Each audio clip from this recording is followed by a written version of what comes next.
Okay પુલિયાજી, ત્રિમંત્ર બોલાવજો. Bankimbhai સાહેબ follow કરજો. જી. નમો વિતરાગાય, નમો વિતરાગાય, નમો હરિહંતાણમ, નમો અરિહંતાણમ, નમો સિદ્ધાણમ, નમો સિદ્ધાણમ, નમો આયરિયાણમ, નમો આય રિયાણમ, નમો વત્સયાણમ, નમો વત્સાયાણમ, નમો લોય સૌ સાહુણમ, નમો લોય સૌ સાહુણમ, એસો પંચન મુક્કારો, એસો પંચ નમુકારો, સૌ પાવપનાસણો, સૌ પાવપણાસણો, મંગલાણંચ સૌવેસેન, મંગલાણમ ચ સંવેસી, પરમમ હવૈ મંગલમ, પડમમ હવૈ મંગલમ. ઓમ નમો ભગવતે વાસુદેવાય, ઓમ નમો ભગવતે વાસુદેવાય. ઓમ નમઃ શિવાય, ઓમ નમઃ શિવાય. જય સચ્ચિદાનંદ. જય સચ્ચિદાનંદ. જય સચ્ચિદાનંદ.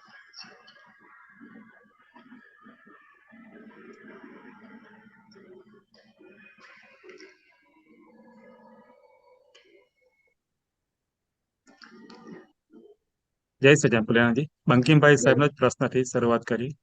હા ચાલો. હા, બોલજો જય બંકિમભાઈ સાહેબ. સચ્ચિદાનંદ. જય સચ્ચિદાનંદ. આપણે કન્ટિન્યુ કરીશું નિર્દોષ હા. દ્રષ્ટિ. નવેમ્બર 2011, ગૌરાંગ આનંદજી. હા, ઓકે. Page number 8.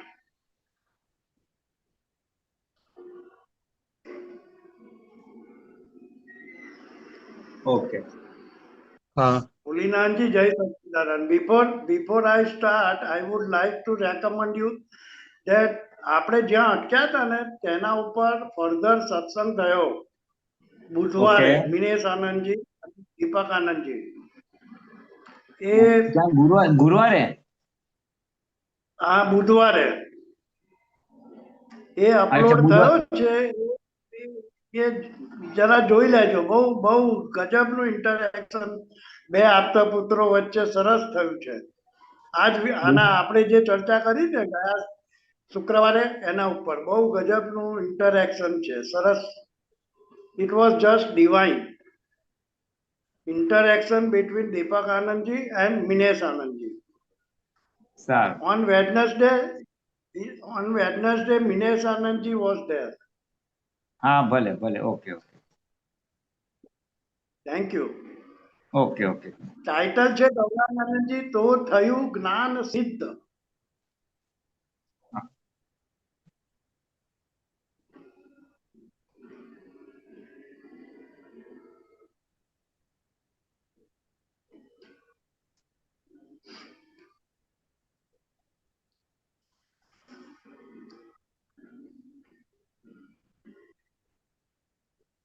હા, કઈ નહીં. તમે નરેશભાઈ સાહેબ, અંક નંબર કયો છે હરિયાનો? Page number 8. અંક અક્ર વિજ્ઞાન નવેમ્બર અંક number. 2011. November 2011, Dadavani. Dadavani. Dadavani. Dadavani. Okay okay. Dadavani. Title છે તો થયું જ્ઞાન સિદ્ધ. અચ્છા અચ્છા, બરાબર. ટ્રાય કરું છું. હા, 2011 નવેમ્બર.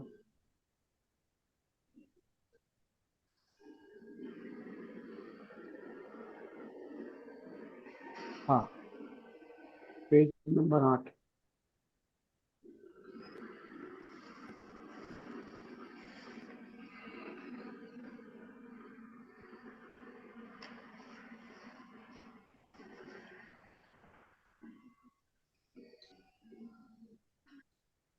એક મિનિટ સાહેબ, શું છે ટાઇટલ?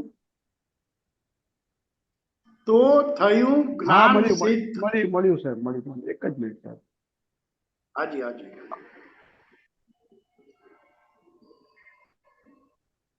બરાબર છે? Yes, perfect. ઓકે. થોડું બોલ્ડ કરજો. હા, કરું હો.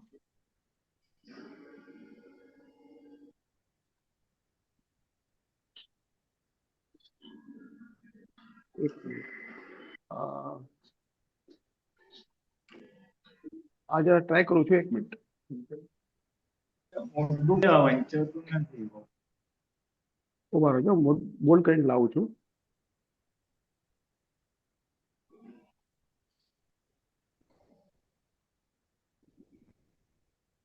હા, ઓકે.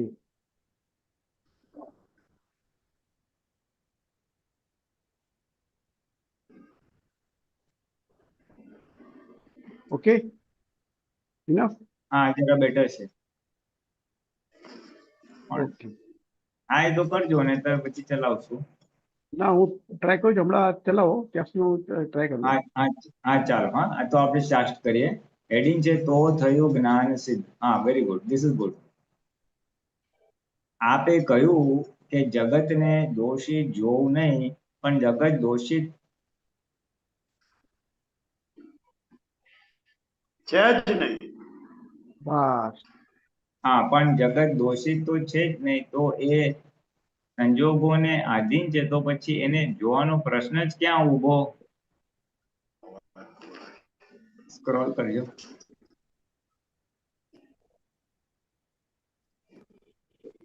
પ્રશ્ન જ ક્યાં ઊભો થાય છે? દાદાશ્રી ના જુએ છે ને, લોકો દોષિત દેખે છે ને, એવી રીતે નિર્દોષ જુઓ એને. જગત દોષિત તો છે એવું લોકોને દેખાય છે. ઓકે. પણ પુલિનાનંદજી, આ તો કેટલું મોટું વાક્ય લખ્યું છે દાદાએ. શું? ના જુએ જ છે ને, લોકો દોષિત જ દેખે છે ને, એવી રીતે નિર્દોષ જોવાનું, એવું કે છે. હા, એટલે શું, એટલે ઓલા ભાઈએ શું કીધું કે હવે નિર્દોષ છે તો મને ખબર જ છે કર્મને આધીન છે, એટલે કેવી રીતના?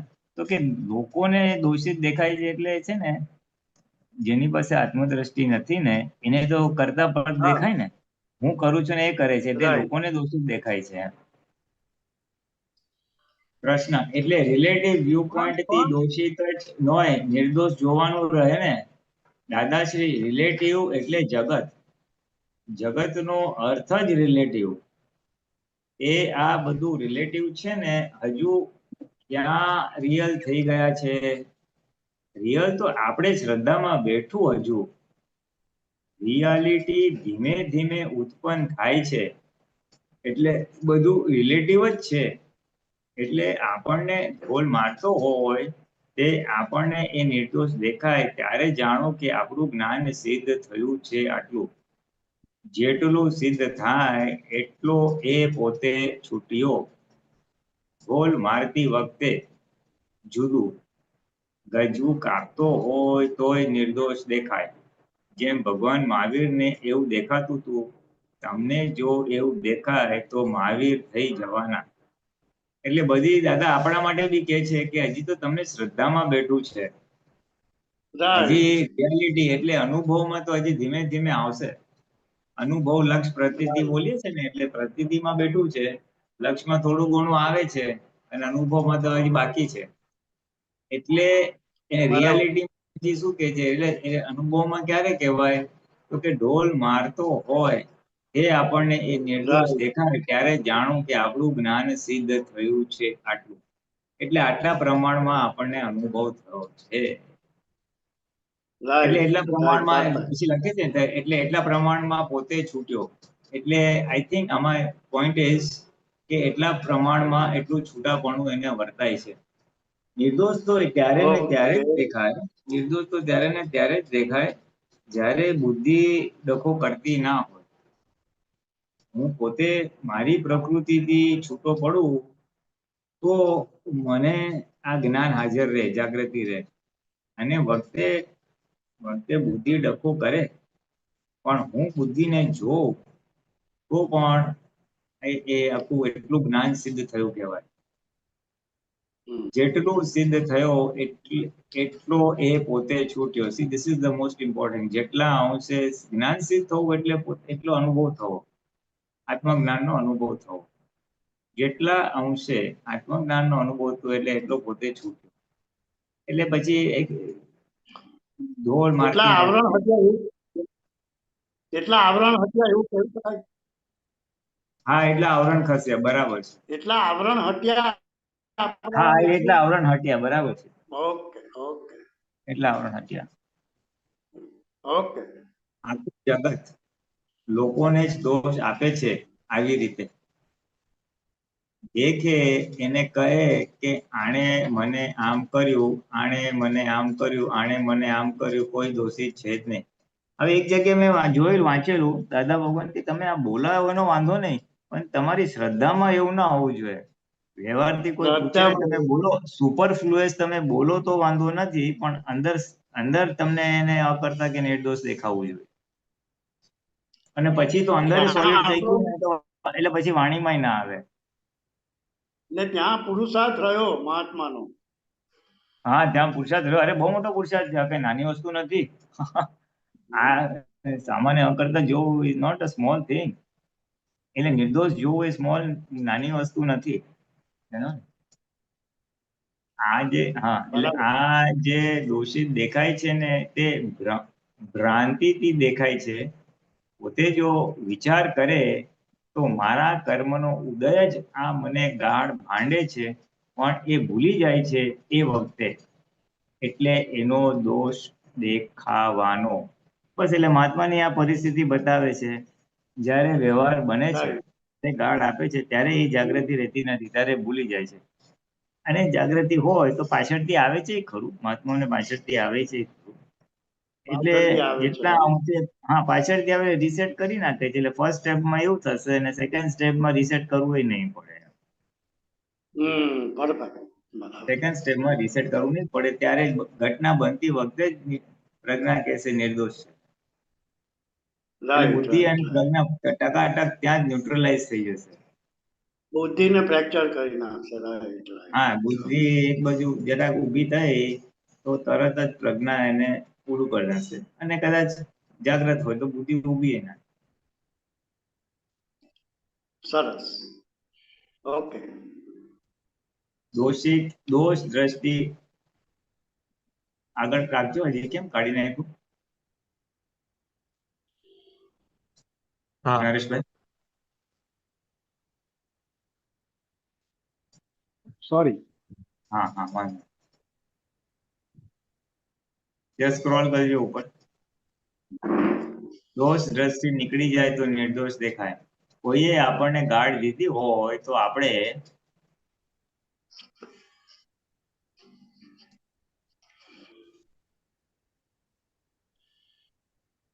કહીએ કે તે મને ગાળ કેમ દીધી, તો આપણું અજ્ઞાન છે. એને કરતા ઠરાવો છો. ગાળ દીધી એ ગાળનો કરતા છે. એ ઠરાવો માટે અજ્ઞાન તમારું છે. એને તો અજ્ઞાન હશે કે નહીં હોય તેની ખાતરી નથી. અને અજ્ઞાન ના પણ હોય, ગાળ દેનારનું અજ્ઞાન ન પણ હોય, પણ ગાળ સાંભળનારનું અજ્ઞાન હોય, એ એમ કહે કે તમે કેમ મને ગાળ દીધી એમ. આ તો આપણને અજ્ઞાની જ ઠરાવી દીધા. બોલો. હા, એટલે જો તમારું અજ્ઞાન ત્યારે કામ કરે છે તો એમ થશે કે તે મને આમ કેમ કર્યું. એટલે આ તો કેટલું મોટું સિગ્નલ દાદાએ મૂક્યું છે કે તમે આવું કરશો તો તમે અજ્ઞાની જ થઈ જશો પાછા એમ. હા, એટલે જબરજસ્ત. જ્ઞાન બચ્યું છે કે નહીં, અથવા જ્ઞાનમાં કેટલી પ્રગતિ થઈ છે કે નહીં, એનું વન ઓફ રાઈટ ધ માપદંડ આ છે. જેમ તમને રાઈટ જાગૃતિ રહે છે કે નહીં, તો કે આજ્ઞા કેટલી રહે છે, પછી સંયમ કેટલો રહે છે કશાયનો, પછી રાઈટ. પછી વિતરાગતા કેટલી રહે છે, અને આ પછી આ નિર્દોષ દ્રષ્ટિ કેટલી રહે છે. એટલે એમાં અકર્તા પદ કેટલું રહે છે એ આવી ગયું આખું. પોતે અકર્તા અને સામોય અકર્તા. એટલે આ એટલે બધા આખું બધું ઘણા બધા થર્મોમીટર્સ માંનું આ એક થર્મોમીટર છે. સામો કરતા દેખાય એટલે નિર્દોષ દેખાય, ઓલો કરતા દેખાય છે એટલે દોષિત દેખાય છે. એટલે આખી લિંક જ દાદાએ આપી દીધી, આખી સિક્વન્સ એકબીજા સાથે એકબીજું ઇન્ટરકનેક્ટેડ જ છે બધું. બધું ઇન્ટરકનેક્ટેડ છે, બધું હમ. સરસ પ્રશ્ન સરસ. સામાન્ય નિર્દોષ જ જોવો પડે ને દાદાશ્રી છે જ નિર્દોષ. અમે કહીએ છીએ કે આખા વર્લ્ડના જીવ માત્ર નિર્દોષ જ છે.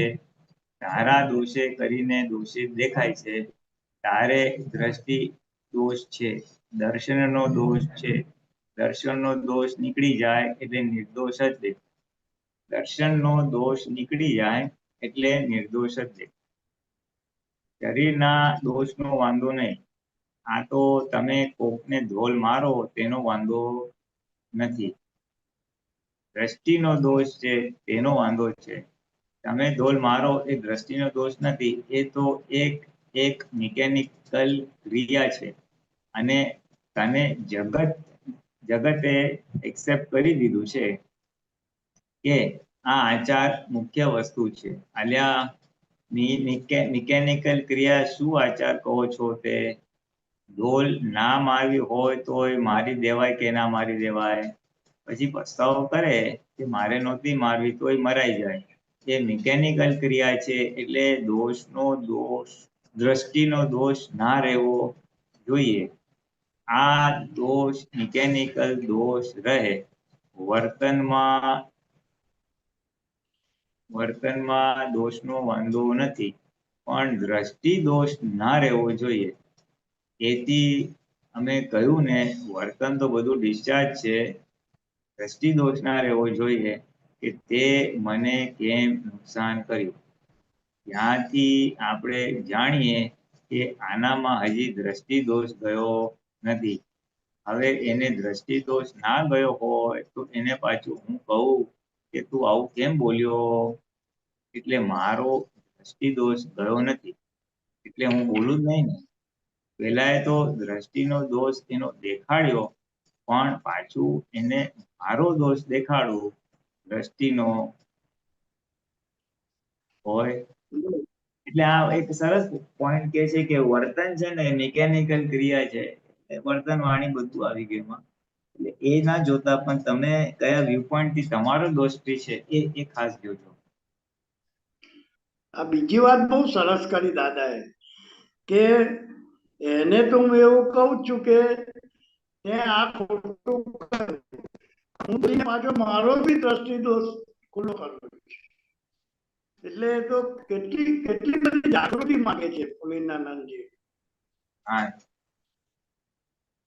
હવે એને કેટલી બધી દ્રષ્ટિ દોષ જાગૃતિ. હોય તો એને પાછું હું કહું, એને હા દ્રષ્ટિના પાછું હું કહું કે તું આવું કેમ બોલ્યો, એટલે હા એટલે મારો દ્રષ્ટિ દોષ ગયો નથી. એટલે હું જો એને કરતા જોઉં તો એ મારો દોષ છે એમ. હમ.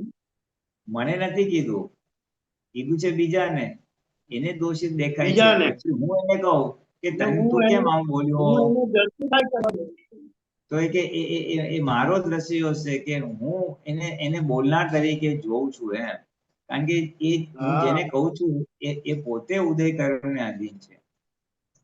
right. આ બહુ સૂક્ષ્મ પોઈન્ટ છે. જરા આ વાંચી લઉં, 2 લાઈન પછી વાત કરું. એટલે મારો જી જી દ્રષ્ટિ દોષ ગયો નથી એટલે હું બોલું જ નહીં ને.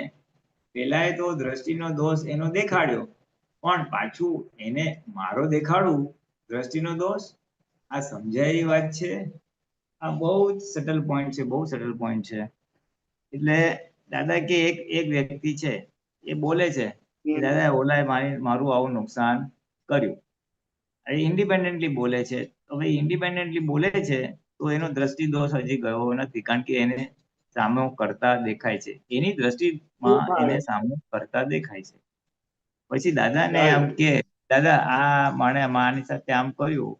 એટલે દાદા કે જો હું એને પૂછું, હું કહું કે હજી તારો દ્રષ્ટિ દોષ ગયો નથી, તું કેમ એને દ્રષ્ટિ દોષી જુએ છે, તો એ મારો દ્રષ્ટિ દોષ હમ. છે. બોલો બહુ હવે મોટો આ તો પોઈન્ટ છે સાલું કેટલી કે હું એને કર્તા તરીકે જોઉં છું ને, એટલે હું એને હા એટલે હા એટલે કે હા એટલે દાદા તો કર્તા તરીકે એને દેખાય જ નહીં. જે ફરિયાદ કરીને આવે છે એટલે દાદા જાણે, દાદા સમજી લે કે આ હજી એની દ્રષ્ટિ નિર્મળ થઈ નથી, એટલે એના આધારે એ બોલે છે. વાય યુ આર કમ્પ્લેનિંગ, તું શું કામ દોષિત દ્રષ્ટિથી જુએ છે, એ પાર્ટ બી દાદા ના બોલે, કારણ કે દાદાને તરત દેખાય કે હજી એનું આટલું ચોખ્ખું થયું નથી, એટલે નથી. દાદા ચૂપ બેસે. હા એટલે દાદા એને બી અકર્તા જુએ છે. હા. બહુ બહુ એટલે ગજબ આ ટોપ લેવલની જાગૃતિ શું વસ્તુ છે એમ, કે કોઈ દોષિત દેખાય ના. એટલે આ તમે કર્યું એમ તો બોલાય જ નહીં, એટલે આ તમે કર્યું એમ તો બોલાય જ નહીં, આપણું વિજ્ઞાન ના પાડે છે. બીજું બધું વિજ્ઞાન ગમે તે કહે, અધકચરું ખરું છેવાડે, છે. અધકચરું ખરું છેવાડે, કે એ પોતે નથી કરતા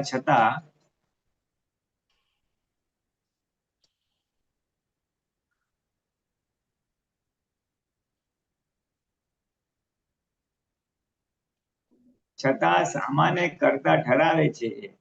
પોતે નથી કરતા છતાં સામાન્ય કરતા ઠરાવે છે, પણ પોતે કરતા ઠરે છે એનાથી સાયન્ટિફિકલી રીતે.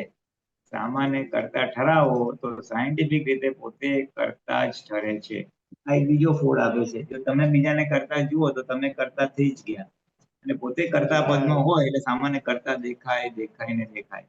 એટલે આગળનો જે પેરેગ્રાફ હતો ને, કે આ નિર્દોષ દ્રષ્ટિ રિયલી ઉત્પન્ન ક્યારે થશે, જ્યારે પોતે અકર્તા થાય ત્યારે. ક્રિયા ન રાઈટ કરનાર, ફાઇલ નંબર 1 ની ક્રિયા ન કરનાર પોતે કરતા ના થાય અને પોતાની ફાઇલને છૂટો જોઈ શકે, તો જ એ સામો નિર્દોષ જોઈ શકે. સરસ.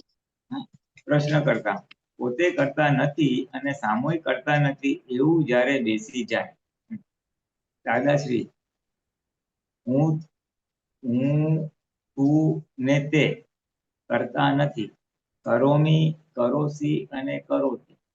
હું કરું છું, તું કરે છે ને તે કરે છે, એટલે હું કરોમી કરોસી ને કરોતી આપણા વિજ્ઞાનમાં છે જ નહીં, પણ ડ્રામેટિકલી બધી વાત બોલવાની. તમે કેમ આમ બગાડ્યું એમ તેમ બધું ડ્રામેટિક, જો આવી જાવ હું કહેતું ને ડ્રામેટિક કહેવા માંગુ. મને તાવ આવ્યો છે એવું બોલાય, પણ મને જ તાવ આવ્યો છે એવું વાક્ય ના હોવું જોઈએ. બધા ડ્રામેટિકલી બોલ હોવા જોઈએ. એટલે કોઈ પૂછે કેવું છે તો કેવું પડે એમ હોય ડોક્ટરને કેવી રીતના તો કેવું પડે, પણ એ માનવામાં ના આવવું જોઈએ કે ખરેખર મને આવું છે. રાઈટ. પણ ડ્રામેટિકલી બોલતી વખતે અંદર જો સજાગ હોય છે કે આ બધો ડ્રામા ચાલે છે, દાદાશ્રી ડ્રામા ચાલે જ છે જ, એને પોતાને ખબર પડે. રાહ જોઈ શકે એવો આત્મા આપ્યો છે, પણ છતાં પોતાની કચાશને લઈને તન્મયાકાર કરી નાખે છે. છતાં એક ફેરો વલોવ્યા પછી, એક ફેરો દહીંને વલોવી અને માખણ કાઢ્યા પછી છાશમાં પાછું માખણ નાખીને વલો વલો કરે તોય છાશ ને માખણ એક ના થાય. છાશ ને વલો વલો કરે, છાશ ને માખણ એક થઈ જાય ના. એટલે કે છે અત્યારે તમે ભલે એક થઈને બોલો છો આને કેમ કહ્યું, પણ તમે છૂટા પડી ગયા છો, એટલે એ પહેલા જેવું પાછું તન્મયકાર થવાશે નહીં. નહીં. મોડું હા મોડું છૂટું પડશે. એક બાજુ આપણને ચેતવે છે અને એક બાજુ ગેરંટી પણ આપે છે કે તમે છૂટા જ છો. જે જાગ્રત હશે એને વહેલું છૂટું પડી જશે, જે જાગ્રત નહીં હોય એને વાર લાગશે છૂટું પડે. વાર લાગશે. Perfect perfect. એટલે આખું આવે છે જાગૃતિ ઉપર, હું જાગ્રત છું તો મને 6 મહિને 12 મહિને છૂટું પડશે, નિર્દોષ દેખાશે, અને હું જાગ્રત નથી તો પછી બહુ વાર લાગે. વાર લાગશે. Right perfect. તે બેઠા પૂર્ણ જ્ઞાનના દરવાજામાં, પૂર્ણ જ્ઞાનના દરવાજામાં બેઠા ત્યારે માલમ પડે કે જ્યારે બીજો ગાળ ભાંડતો હોય ને એને અજ્ઞાનમાં એવું દેખાય કે એ શુદ્ધાત્મા છે, આ છે તે વ્યવસ્થિત કરે છે, એવું જાણવા દેખાય, એ ને નિર્દોષતા દેખાય. ગાળો દે છતાં નિર્દોષ દેખાય ત્યારે જાણવું કે હવે દરવાજામાં બેઠા, પૂર્ણ જ્ઞાનના દરવાજામાં. બીજું તો પછી આગળ 1.5-2 માઇલ લાંબુ છે. દાદાએ કીધું કે આ તમે રિયલ જ્ઞાનમાં બેઠા. એટલે મને એમ લાગે છે આ કહેવાનો મતલબ એવો છે કે જી એ અનુભવ દશામાં આવ્યા તમે. રાઈટ. અનુભવ દશામાં આવ્યા અને હજી પૂર્ણ અનુભવ એટલે બધા વ્યૂ પોઈન્ટ અનુભવ કરવાનો બાકી છે. એ 1.5-2 માઇલ બોલે છે ને, હજી 1.5-2 માઇલ લાંબુ છે. એટલે એ અનુભવ દશામાં તમે આવ્યા, જ્ઞાનના દરવાજામાં આવ્યા એટલે અનુભવના દશામાં. હેડિંગ નિર્દોષ દેખે શરૂઆત નિર્દોષતાની. પ્રશ્ન, આપે કહ્યું કે પોતે નિર્દોષ થાય ત્યારે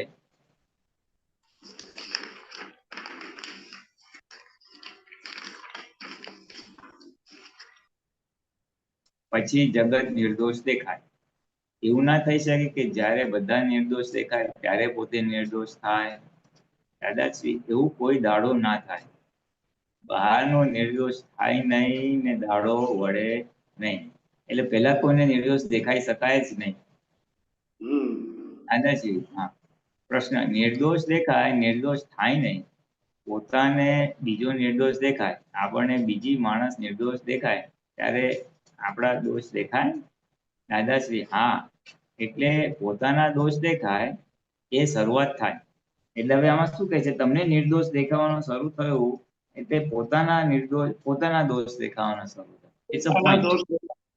હા, જ્યારે હું મારી સાથે કોઈ દુઃખદાયી વ્યવહાર કરે છે અને હું જોઉં છું કે ભાઈ એ નિર્દોષ છે, એના હાથમાં સત્તા નથી, એટલે પછી ઓટોમેટિકલી વિચાર આવે તો આપણને દુઃખ આવ્યું એટલે આપણે કઈ ભૂલ કરેલી હોવી જોઈએ. એટલે પછી કઈ ભૂલ કરી એ પોતે પછી એ દોષ એને દેખાવા માંડે. આવી સાથે મને વાણીથી આવીને દુઃખ આવે છે એટલે એને ખ્યાલ આવે કે મેં પણ વાણીથી આવીને ભૂતકાળમાં કોકને દોષ આપ્યો હોવો જોઈએ. એટલે એને પોતાના દોષ દેખાય એની શરૂઆત થાય. પ્રશ્ન, શરૂઆત થાય પછી દોષ આપણા ધોવાઈ જાય. દાદાશ્રી, પછી પોતે નિર્દોષ થયો એટલે પછી બીજો તો નિર્દોષ છે જ, બુદ્ધિ વગરનો થઈ જાય. પહેલી શરૂઆત થઈ ગઈ, હવે બીજો નિર્દોષ દેખાય ત્યારે આપણને આપણો દોષ દેખાય. એમ કરતા કરતા જગત આખું નિર્દોષ દેખાવાની શરૂઆત થઈ. સમજવા જેવું છે. પછી પોતે નિર્દોષ થયો એટલે પછી બીજો તો નિર્દોષ છે જ. એટલે પ્રશ્ન શું કહે છે કે આપણા દોષ ધોવાઈ જાય, એટલે કે છે પોતે નિર્દોષ થયો એટલે પોતે બી અકર્તા થયો, પોતે છૂટો પડ્યો એટલે બીજો તો નિર્દોષ છે જ. બેઝિકલી બુદ્ધિ વગરનો. એટલે બુદ્ધિ શું કરે, નફો નુકસાન બતાવે, સામાન્ય કરતા બતાવે, એ ભાગ ભૂલી જાય એમ. એટલે શરૂઆત થઈ ગઈ, એન્ડ નથી થઈ ગયો. દાદા શું કે શરૂઆત થઈ ગઈ, પોતાના દોષ દેખાવાના ચાલુ થયા એટલે હા પોતે એટલે પોતાના દોષ થયા ચાલુ થયા એટલે પોતે નિર્દોષ થયો. સારું આપણે કરેલી ભૂલ છે. બીજો નિર્દોષ દેખાય ત્યારે આપણને આપણા દોષ દેખાય, એ તો આપણે આવી ગયું. એમ કરતા કરતા આખું નિર્દોષ દેખાવાની શરૂઆત થઈ. એટલે આપણા જ કોઝની ઇફેક્ટ છે. જ્યાં જ્યાં ઇફેક્ટ આવે આપણા જ કોઝની ઇફેક્ટ છે. દેખાતું કોઈ ના હોય તો લો જ્ઞાનંદજી. હા, દોષિત દેખાડનાર આપણા જ દોષો. એક જ જણ છે, આપણે એક વાંચી લઈએ. દોષિત દેખાડનાર આપણા જ દોષો. પ્રશ્ન કરતા પછી આપણને જગત આખું નિર્દોષ ક્યારે દેખાય? જ્યારે આપણે નિર્દોષ થયા હોય તો. દાદાશ્રી, નિર્દોષ થયા હોય તો આપણે શું કાઢીએ તો? પ્રશ્ન, દોષ જે આપણામાં છે એ બધા વીણી કાઢીએ આપણે તો આપણને ખ્યાલ આવે કે આ જગત નિર્દોષ છે કે દોષિત છે.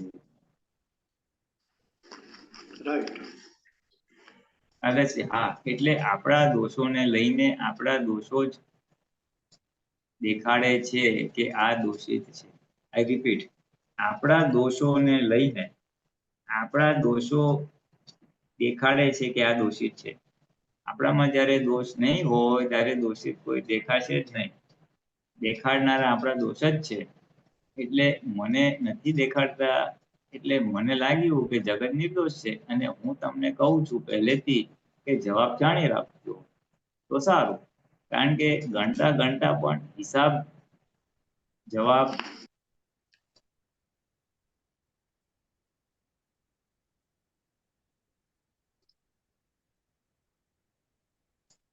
જવાબ ભણી જાય છે. તે જાણવું કે હવે આવી ગયું નજીકનું. એટલે અમે તમને જવાબ પહેલેથી કહી રાખીએ કે જગત નિર્દોષ છે. એટલે તમારે કોઈ જગ્યાએ ન્યાય કરવા બેસો અને ન્યાય નથી કરવાનો. ન્યાય શાનો? ન્યાયમાં તો એક જણને દોષી ઠરાવશો. છતાં વ્યવહારનો ન્યાય કરવો હોય તો કરવો, પણ મનમાં સમજી જવું કે જગત નિર્દોષ છે. બધું આપણા દોષથી દોષિત છે. બધું આપણા દોષે બંધન છે. ત્યારે ભ્રાંતિથી શું સમજાયું કે આ લોકોએ મને દુઃખ દે છે એટલું જ ફરે. એટલે ખરેખર પઝલ કોયડો છે, કોયડો થઈ ગયો છે. એ આમ એવો ગૂઢ કોયડો થયો છે કે આ ઉકલે જ નહીં. એટલે આમાં એક પોઈન્ટ એવો આવી ગયો કે પોતાના દોષને લીધે દોષિત દેખાય છે, અને પોતાના દોષો નીકળી જશે ત્યારે નિર્દોષ દેખાવાની શરૂઆત થશે. પોતાના દોષો એટલે આપણા ડિસ્ચાર્જ કસાયો. હા, એટલે એ ડિસ્ચાર્જ કસાયો જેટલા છે એટલા અંશે હજી દોષિત દેખાડશે, અને આપણા જેમ જેમ ઉગડતા જશે તેમ તેમ નિર્દોષ જોવાનું શરૂઆત થશે. કારણ કે આપણે પોતા નિર્દોષ થશું. પ્રશ્ન: દાદા, એક વાક્ય આપનું છે એટલે બેઝિકલી આપણે છૂટા પડીએ ને તો સામે નિર્દોષ છે હું, અને પણ આપણને છૂટું પડવા કોણ દેતું નથી? તો કે આપણા જ કસાયો ડિસ્ચાર્જ થતા એ આપણા કસાયો ઓગળે એટલે આપણે છૂટા પડીએ, અને આપણે છૂટા પડીએ એટલે પછી નિર્દોષ. પ્રશ્ન: દાદા, એક વાક્ય આપનું છે આપતાવાણીમાં, પોતે દોષિત હોવાથી સામાનામાં પોતાનો દોષ દેખાય છે, પણ પોતામાં જે દોષ છે તે સામામાં જુએ છે. એ જરાક સમજાવો. દાદાશ્રી: હા, એક કસાયો દેખાડે. જો આવી ગયો કસાયો દેખાડે, એ તો પોતાના કસાયો બીજાને દોષિત દેખાડે છે. પોતાના કસાયો બીજાને દોષિત દેખાડે છે. પ્રશ્ન: એટલે એ કેવી રીતે? દાદાશ્રી: પોતાના કસાયો બીજાના દોષ દેખાડે છે. ખરેખર એ દોષ છે નહીં, પણ કસાયો ઉશ્કેરે છે આપણને કે જુઓ, પેલા આવું કર્યું, પેલા આમ કર્યું. પણ કસાયો એ એમ નથી કહેવા દેતા કે એને કેમ આમ કર્યું. આ બહુ ઇમ્પોર્ટન્ટ પોઈન્ટ છે. કસાયો કે છે કે પેલા આમ કર્યું, પણ એ એમ નથી કીધું કે આમ કેમ કર્યું. પણ કસાયો એમ નથી કહેવા દેતા કે એને કેમ એમ કર્યું. એનું મૂળ કારણ ક્યાં આગળ તે જડવા જ નહીં દેતા. મૂળ કારણ આપણે જ છીએ. કોઝિસ આપણા છે, તેનું આ પરિણામ છે. આ સામું કરે છે એ તો બધા પરિણામ છે, ને પરિણામ ને આ ગુનેગાર છે એવું કહે છે કસાયો. પરિણામને ગુનેગાર છે એવું આ કસાયો કહે છે. એટલે આ કસાયોને લીધે એ ગુનેગાર દેખાય છે. બરાબર. પોતાનો દોષ એટલે પોતે અહંકારી હોય તો સામાનો અહંકાર લાગે.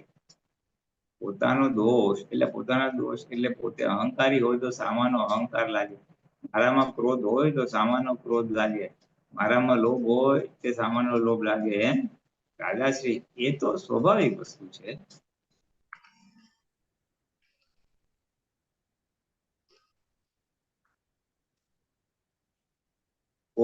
પોતાના દોષો જે હોય ને તે પેલાને દોષો પોતાનામાં જેવું જીવતું હોય.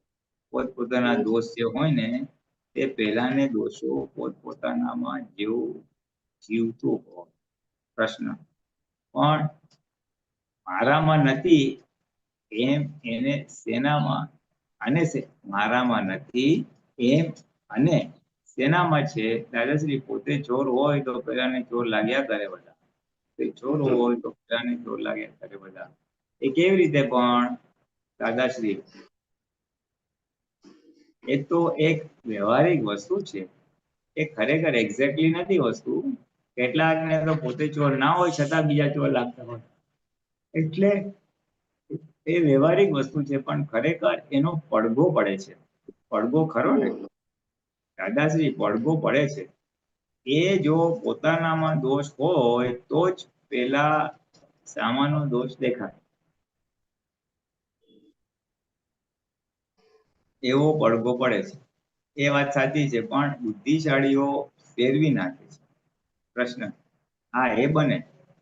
તે અમે એક લોજમાં જમવા ગયા હતા, પછી અમારા એક મિત્ર હતા, એ જમ્યા પછી એ બહાર નીકળ્યા એટલે કહે છે કે આ લોજના માલિકને અહંકાર બહુ છે, આ લોજ બરાબર નથી, માલિક બરાબર નથી. અમારા એ મિત્ર હતા, એને અહંકાર બહુ હતો, એટલે એનો અરે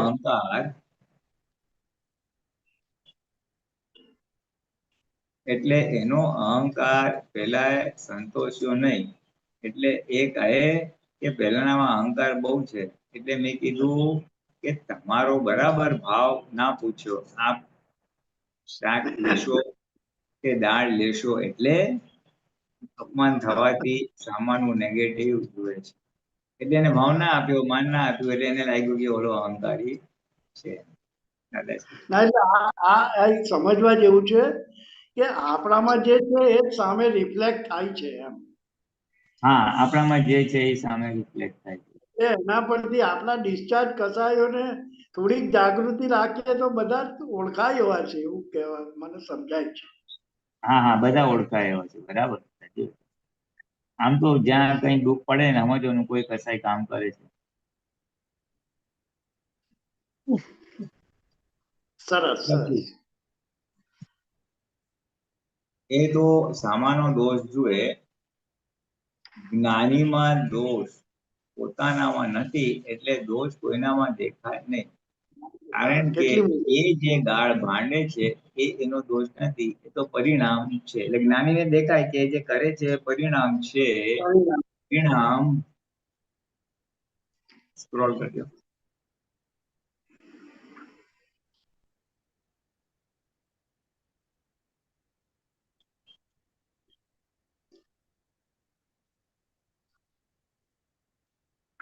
પરિણામ કહો કોનું? ત્યારે કઈ આપણું પરિણામ છે એ, એનું કોઝિસ હોય એ અને આપણું પરિણામ હોય. પ્રશ્ન એ દેખાવું જોઈએ ને. આમાં પુલિનાનજી એવું સમજાય કે આપણું એ પરિણામ છે, પણ આપણે એને કોઝ કોઝ એનામાં બંધવા માટે નિમિત્ત બન્યા એવું કહેવા માંગે દાદા. ના, હું જરા વાંચીને કહું. હા, આપણે જરા આટલું પૂરું કરીએ. એટલે આપણા પરિણામ છે એનું કોઝ હોય એ અને આપણું પરિણામ હોય, એનું કોઝ હોય એ અને આપણું પરિણામ હોય. ઓકે, એનું કોઝ હોય એ અને આપણું આ પરિણામ હોય. મને કોઈ ગાળ બાંધે ને એટલે શું કહેવા માંગે છે કે મને જો કોઈ ગાળ બાંધી તો એ મને ભોગવટો આવ્યો એટલે મારું પરિણામ. મારું પરિણામ બરાબર. શેનું આવ્યું? તો કે મેં કોકને દુઃખ આપેલું હશે, એને નહીં, આ વ્યક્તિને બીજા કોઈને દુઃખ કોઈ પણ આપેલું હશે, એટલે એનું પરિણામ આના નિમિત્તે આવ્યું. હવે આ નિમિત્ત બન્યો એટલે એટલે એને તો અતિક્રમણ કર્યું ને, એટલે એને હા અતિક્રમણ કર્યું એટલે એનું એને કોઝ છે અને એનું ઇફેક્ટ એને આવશે એમ. હા, પણ એ આપણા નિમિત્તે એને કોસ કરવું પડ્યું, એને આપણે પ્રતિક્રમણ ખપે ને. હા, એ એડવાન્સ પ્રતિક્રમણ છે. હા એ એડવાન્સ પ્રતિક્રમણ કે મારો કર્મનો હિસાબ ચૂકતે કરવા તારે આ ભોગવવું પડ્યું, એની હું માફી માંગુ છું. વાહ વાહ, સરસ સરસ. મારા ભોગવટાને પૂરું કરવા તારે અતિક્રમણ કરવું પડ્યું, એની હું માફી હમ, માંગુ છું. સરસ સરસ. સરસ. પ્રશ્ન કરતા તે દેખાવું જોઈએ ને કે હા આપણું પરિણામ છે, એમ એ દેખાતું નથી. હવે દેખાય સી રીતે? તે એવું એ કશાયો દેખવા ના દે ને, જો આવી ગયું પાછું કે એ મારું પરિણામ છે એ કશાયો દેખવા દેતું નથી. પ્રશ્ન: હા, એ તો એમ જ લાગે કે એ જ દોષિત છે. દાદાશ્રી, એટલે આ જ્ઞાન હોય તો પરિણામ દેખવા દે. એ ઘડીએ આપણું જ્ઞાન હાજર થાય કે નુકસાન કોણે કર્યું, ત્યારે કે વ્યવસ્થિત કર્યું. વ્યવસ્થિત કેમ કર્યું? ત્યારે કે મારો હિસાબ હશે તે ચૂકવ્યો ને પેલો તો નિમિત્ત છે. એને પેલો તો નિમિત્ત છે. હવે આપણે હમણાં અત્યારે હોલ્ડ પર રાખીએ, પછી કોઈ નહીં હોય તો લઈએ. Right right, thank you. જય સચ્ચિદાનંદ, જય સચ્ચિદાનંદ. થેન્ક જય યુ, જય સચ્ચિદાનંદ. સચ્ચિદાનંદ, હા, જય સચ્ચિદાનંદ. જય સચ્ચિદાનંદ.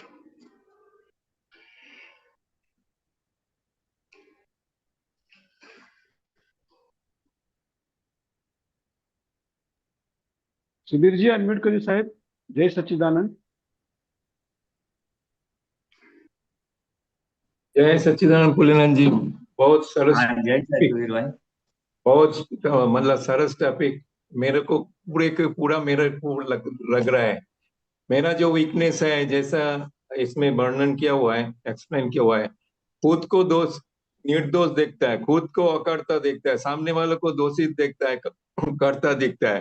ये मेरा वीकनेस मैंने पहले से ही ढूंढ के रखा है। उसके लिए सुबह में चरण विधि के बाद मैं एक दादा को प्रार्थना करता हूँ, ये दादा भगवान जगतना सर्व जीवो निर्दोष निमित्त અને શુદ્ધ દેખાય અને केवल निजो दोष देखा है, एवी शक्ति आपको। ये मैंने पहले से गोटा के रखा है, क्योंकि वो दिखता ही है व्यवहार में, अवर में सब वो दिखता है। ये टॉपिक में पूरा खुला किया हुआ है इस हाँ, मतलब बराबर। इसकी। और दूसरा जो और एक है, जो थर्मोमीटर सामने वाले को के अंदर जो भी दोष दिखता है वो हमारे अंदर झांक के देखने का है कि नहीं, और 100% तो होएगा ही होएगा, ये मेरा विश्वास है। नहीं, होता ही है, खाली वो सबको इतनी कैपेसिटी नहीं होती है खुद के दोष देखने की। लेकिन अगर हम देखो तो हमें मालूम पड़ सकता है कि हमने हाँ। ऐसा क्या काम किया था जिसका रिजल्ट आज ये भोगवटा स्वरूप में आया है। राइट। नहीं, सामने वाले के अंदर जो भी देखे, सामने वाले को चोट देखे तो अपने अंदर भी चोरी का बुद्धि है, ये मतलब ढूंढ के रखने का, जिन अंदर भी अपने को चोरी की बुद्धि है, ये बोल सकते हैं, ढूंढ सकते हैं, कोशिश करे तो महात्मा। मैं तो यही हाँ, करता हूँ उसके लिए। बराबर। अच्छा नरेश भाई, एक सूत्र निकालो ना, 7365 to 69। एक मिनट ना, 73 65 to 69। ये किसमें है? हाँ, 4-5 ही है ना, 7365 to 69। नहीं नहीं, ये बड़ा ग्रंथ है, उसमें है। आप तो सूत्र आप तो सूत्र। આ નવામાં નહીં, આ નવા હશે, આ જૂનામાં નહીં हाँ, મળે। नवा में है, नवा में, बराबर, एक यू आर मिनट राइट। ना। જૂના ગ્રંથમાં નહીં મળે। नहीं तो मैं रख दूं। आप रखेंगे तो अच्छा है, प्लीज। ठीक है, ठीक है, ठीक। हाँ, तो मैं आपको, आपका रेडी में है ना, तो आप रखो प्लीज। हम्म।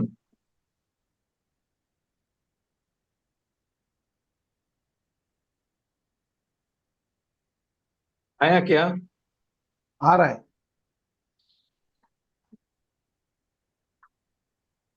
अभी तक नहीं आया। ठीक है। जूम में नया नया सेटिंग करता है ना, तो मेरे को भी डर लगता है, वो उड़ जाता है, फिर कनेक्शन डिस्कनेक्ट हो जाता है हाँ, ऐसा एक काम करने में। करता हूँ, मैं आपको टेम्पररी कोर्स बना देता हूँ। ना तो ना, आप, ऐसा कुछ नहीं है, नहीं है, आया होगा नहीं देखो। आया, नहीं आया। यो, साहब आयु નથી આવ્યું ને? नहीं आया। ये मतलब पहले नहीं, आता था, अभी मालूम नहीं क्यों नहीं आता है।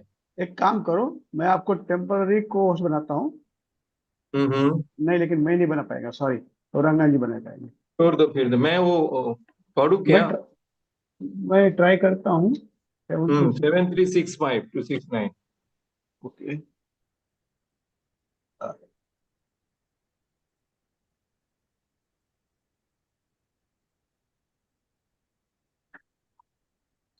मेरा में भी यार डार्क हो गया,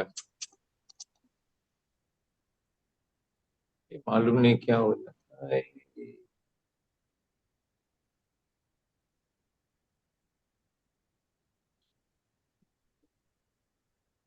ये मैं फिर से लॉगिन कर रहा हूँ, मेरा डार्क हो गया। ओके, ओके ये सेटिंग अभी कुछ ना कुछ प्रॉब्लम होता है।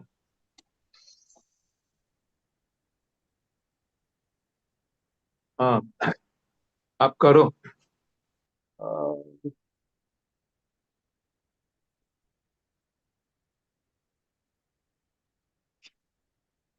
नहीं नहीं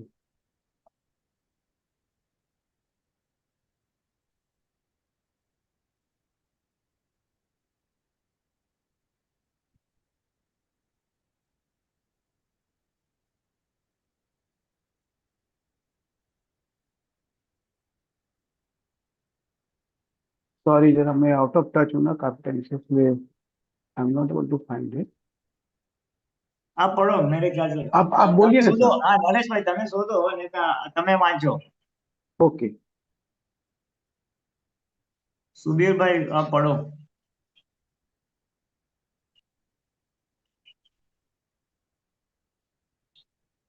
સુધીરભાઈ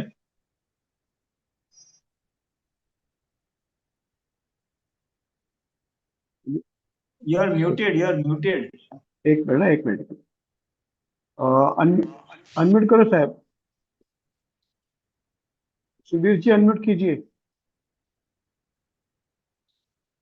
मुझे लगता है आपका हाँ अभी ठीक है, बोलिए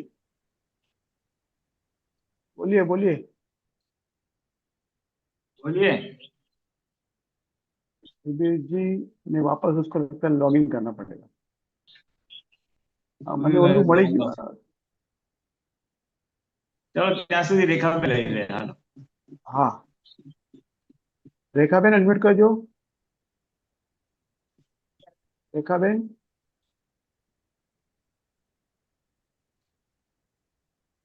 અનમ્યુટ અનમ્યુટ મને લાગે તમારે જ કરવું પડશે। मारे मारे कई तकलीफ થઈ ગઈ। ગરાના जी પ્લીઝ ટેક ઓવર। હા હા, મેં રિક્વેસ્ટ મોકલી। રેખાબેન અનમ્યુટ કરજો, એમનો કરે છે, એમનો અવાજ પહોંચતો છે। हाँ હવે હા એ રેખા બેન, हाँ હા હવે બોલો મારું સ્ટક બોલો થઈ બોલો ગયું બોલો। હતું અહીંયા આંબીમાં ઓકે છું ને તો પેલું પકડાતું નહોતું ઓકે એટલે ઓકે જય બરાબર। સચ્ચિદાનંદ પૂર્ણિમાજી, જય સચ્ચિદાનંદ। બસ તમારું હા આજે જય ટોપિક મેં સચ્ચિદાનંદ। થોડુંક જ જય સચ્ચિદાનંદ, જય સચ્ચિદાનંદ ટોપિક થોડુંક જ સાંભળ્યું મેં, પણ મને એક તો પેલું આજે તો આપણો હમણાં ટોપિક હતો ને, શું ટોપિક, હું તો નામ જ ભૂલી જાઉં છું એનું, બહુ સરસ લાગ્યો અને થોડુંક જ સાંભળ્યું હતું એટલે મારે પાછું જરા સાંભળીશ પછી ખબર પડશે આખું। અને મારું જે હતું ને, જે આપણા ટોપિક હોય છે ને છોડી દેવાનું, લગામ છોડી દેવાનું, એના ઉપર થોડું હતું કે આપણે જે લગામ છોડી દેવાનું, હું સન્ડે કરું છું ખરી, બીજું કંઈ નથી કરતી પણ એ કરું છું। તો પૂર્ણિમાને જે લગામ છોડી દેવું આમાં એમ તો સારું લાગે છે, પણ પછી મને એવું લાગે છે કે મને તો એમ જે આમ તો લગામ છૂટેલી જ હોય છે, એટલે કોઈને કહેવાનું થોડું ઇન્સ્ટ્રક્શન આપીએ કે આપણે કંઈ કહીએ છીએ એને તો લગામ ના કહેવાય ને પકડેલી। લગામ પકડવું એટલે તમે જીદ કરો કે તમારી વાતને પકડી રાખો એને કહેવાય ને। હા જો હવે છે ને આ તમે પોઈન્ટ રેઝ કર્યો છે ને, તો હા હું થોડુંક ડિટેલમાં જ વાત કરું છું, એટલે હા કદાચ એમાં સરસ તમારો જવાબ આવી જશે। હા લગામ છોડી દેવાનો જે કોન્સેપ્ટ છે એ દાદા ભગવાનને સ્ટાર્ટ કેવી રીતે થયો કે જેમ હા બળદ હોય, ખેડૂત હોય તો બળદ ને બધું હોય, હવે એને ખેતરથી ઘરે જવાનો રસ્તો ખબર હોય તો પછી હા કઈ એની પાસે બહુ લગામ ખેંચ કરવી પડે નહીં, એ એની મેતે આપણને લગામ ઘરે પહોંચાડી દેવાનું છે એમ કરીને।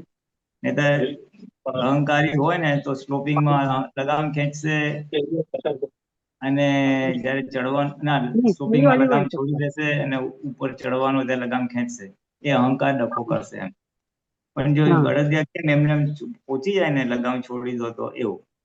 પછી બીજો દાખલો શું અચ્છા દાદા આપે છે કે કૃષ્ણ ભગવાન હતા યુદ્ધમાં, અર્જુનને શું કીધું, તું બેસી જા, રથને હું હાંકીશ, રથની લગામ હું લઈ લઉં છું, તું હવે ખાલી જોયા કર એમ।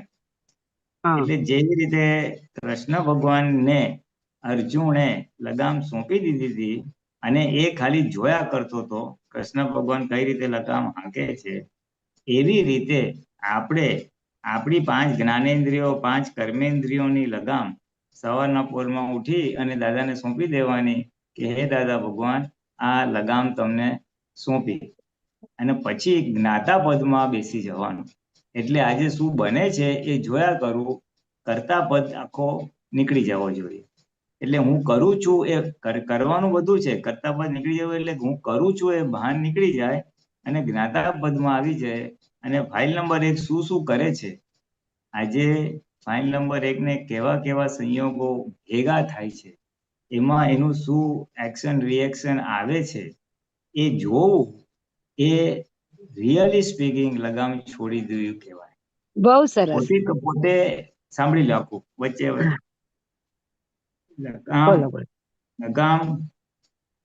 લગામ છોડી દેવું એટલે પોતે કરતા થતો નથી અને વ્યવસ્થિત શક્તિ કરતા છે એવું એને જાગૃતિમાં રહ્યા કરે છે કે આજે આ ભેગું થયું, ઓલું ભેગું થયું, અહીંયા ફાઇલ નંબર 1 માં અહીંયા ઊંચું નીચું બૂચ્યું, એ આખું વ્યવસ્થિત કરતા છે એ ભાગ એને રહે. અને જ્યારે વ્યવસ્થિત કરતા છે એમ રહે એટલે એને પછી ખોટા ભય ઉભો ના થાય. હવે આટલા બધા કામ કરવાના છે, હવે શું થશે, કેમ થશે, અહીંયા જવાનું શું થશે, એ જે અગ્રસોચ કે ચિંતાનો ભાગ છે એ આખો ભાગ ઉડી જાય. લગામ તમે છોડી દો છો, આજે વ્યવસ્થિત કરતા છે, ચાલો જોઈએ વ્યવસ્થિતમાં કેવા સંયોગ છે. આપણે આટલા કામ કરવા છે એ નક્કીપણું હોય, એ પ્રમાણે પ્રયત્ન બી હોય, કોઈને 2 વાર 3 વાર કહેવું પડે તો કહેવાની બી છૂટ છે, પણ દ્વેષ વગર. એટલે જે બધા કાર્યો કરીએ છીએ ક્યાંય અણગમો નહીં, ક્યાંય અથડામણ નહીં, ક્યાંય દ્વેષ નહીં, ક્યાંય રાગ નહીં, એવી રીતે આખો વ્યવહાર કરવાનો છે અકર્તા પદમાં બેસીને. પછી વ્યવહાર હોય તો વ્યવહાર તો જવાબદારી પૂર્વક જ કરવાનો હોય. કોઈને કઈ હોય ઇમ્પોર્ટન્ટ વસ્તુ તો પછી એમ ના કહેવાય કે ચાલો મેં પ્રયત્ન કર્યો નથી થતું, લગામ છોડી દઉં છું, એવું નહીં. જ્યાં જ્યાં વ્યવહાર જેવો ખપે એવો આદર્શ વ્યવહાર તો રાખવાનો જ છે. બધા જ પ્રયત્ન ફોલો અપ, કોઈને વળવું પડે, કેવું પડે, પણ વિતરાગ ભાવે. એક દોષિત એ કરતા છે એ રીતે નહીં, પોતે કરતા છે એ રીતે નહીં. એટલે એ આખો લગામ છોડી દો એ પ્રયોગનો આખો મર્મ છે. દાદા ભગવાન શેના માટે આ પ્રયોગ મૂક્યો હતો? તો કે સહજ થવા માટે, પ્રકૃતિને સહજ કરવા માટે આખો આ પ્રયોગ મૂક્યો હતો. પોતે સહજ થાય, પોતે શુદ્ધાત્માની સીટ પર બેસે, પોતે જ્ઞાતા દ્રષ્ટા પદમાં રહે, ને પછી પ્રકૃતિને સહજ કરવા માટે કે છે જુઓ વ્યવસ્થિતમાં શું થાય છે, જુઓ, ક્યાંય ડખો કરો નહીં. પ્રકૃતિ તો સહજ છે જ, પોતે એમાં તન્માયાકાર થાય છે, એ ડખો છે. એટલે એ ડખોને કાઢવા માટે કે છે ભાઈ 1 દિવસ માટે તું છે ને ડખો ના કરીશ, 1 દિવસ માટે તું તન્માયાકાર ના થઈશ, 1 દિવસ તું ખાલી જ્ઞાતા દ્રષ્ટા રહે છે કે ફાઇલ નંબર 1 શું ક્રિયા કરે છે. એટલે આખી એ સહજતા લાવવા માટે આ લગામ છોડી દેવાનો પ્રયોગ છે. એટલે એમાં પછી સમજવા માટે પછી દાદા કેવું પડે કે તું ભાઈ સવારના પોરમાં ઉઠી અને કહેજે હે દાદા ભગવાન, આ 5 ઇન્દ્રિયોની લગામ હું 5 તમને સોંપી ઇન્દ્રિયોની દઉં છું, લગામ તમને સોંપી દઉં છું. અને પછી શું બને છે જોયા. અને આખા દિવસમાં તેમ છતાં કંઈક થઈ ગયું, પોતે કરતા થઈ ગયો, તો પાછું એને પાછું કે હે દાદા ભગવાન, ભૂલથી લગામ હાથમાં લઈ લીધી છે, પાછી સોંપી દઉં છું, એટલે પાછી સોંપી દેવાની. એમાં કઈ ઓલું કઈ નથી ને. એટલે એવી રીતે પ્રેક્ટિસ કરતા કરતા એ 1 દિવસ રજાનો દિવસ કીધું, જેથી કરીને ઓલું ટેન્શન ના આવે, હવે આ થશે નહીં થાય, શું થયું, ટાઈમ પ્રેશર રહે નહીં.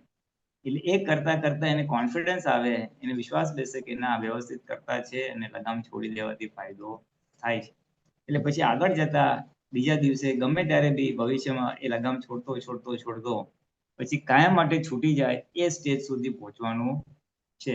પણ આ એક ઇન્ટ્રોડક્ટરી એક પ્રયોગ બતાવે છે દાદા કે વ્યવસ્થિત શક્તિ કરતા છે, પોતે અકર્તા છે, એ આખું અનુભવમાં લેવા માટે લગામ છોડી દેવાનો આખો આ પ્રયોગ છે.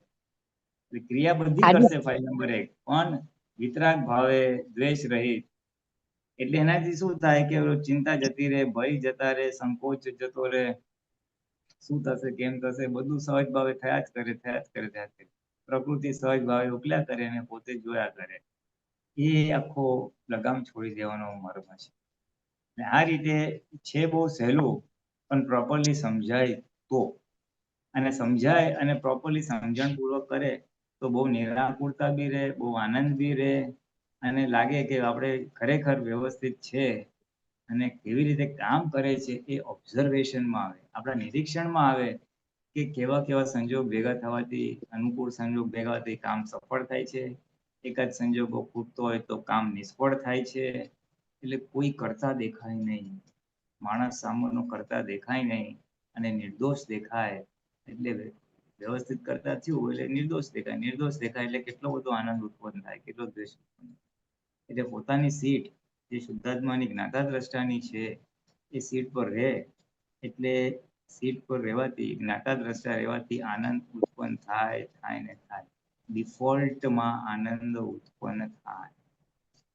આ લગામ છોડી દેવાનો આપણો પ્રયોગ છે. એટલે ઘણા અમુકને કદાચ ના સમજાયો હોય ને પ્રોપર, તો એટલે મેં ડિટેલમાં 360 ડિગ્રીથી જેટલું સમજાવો એટલું.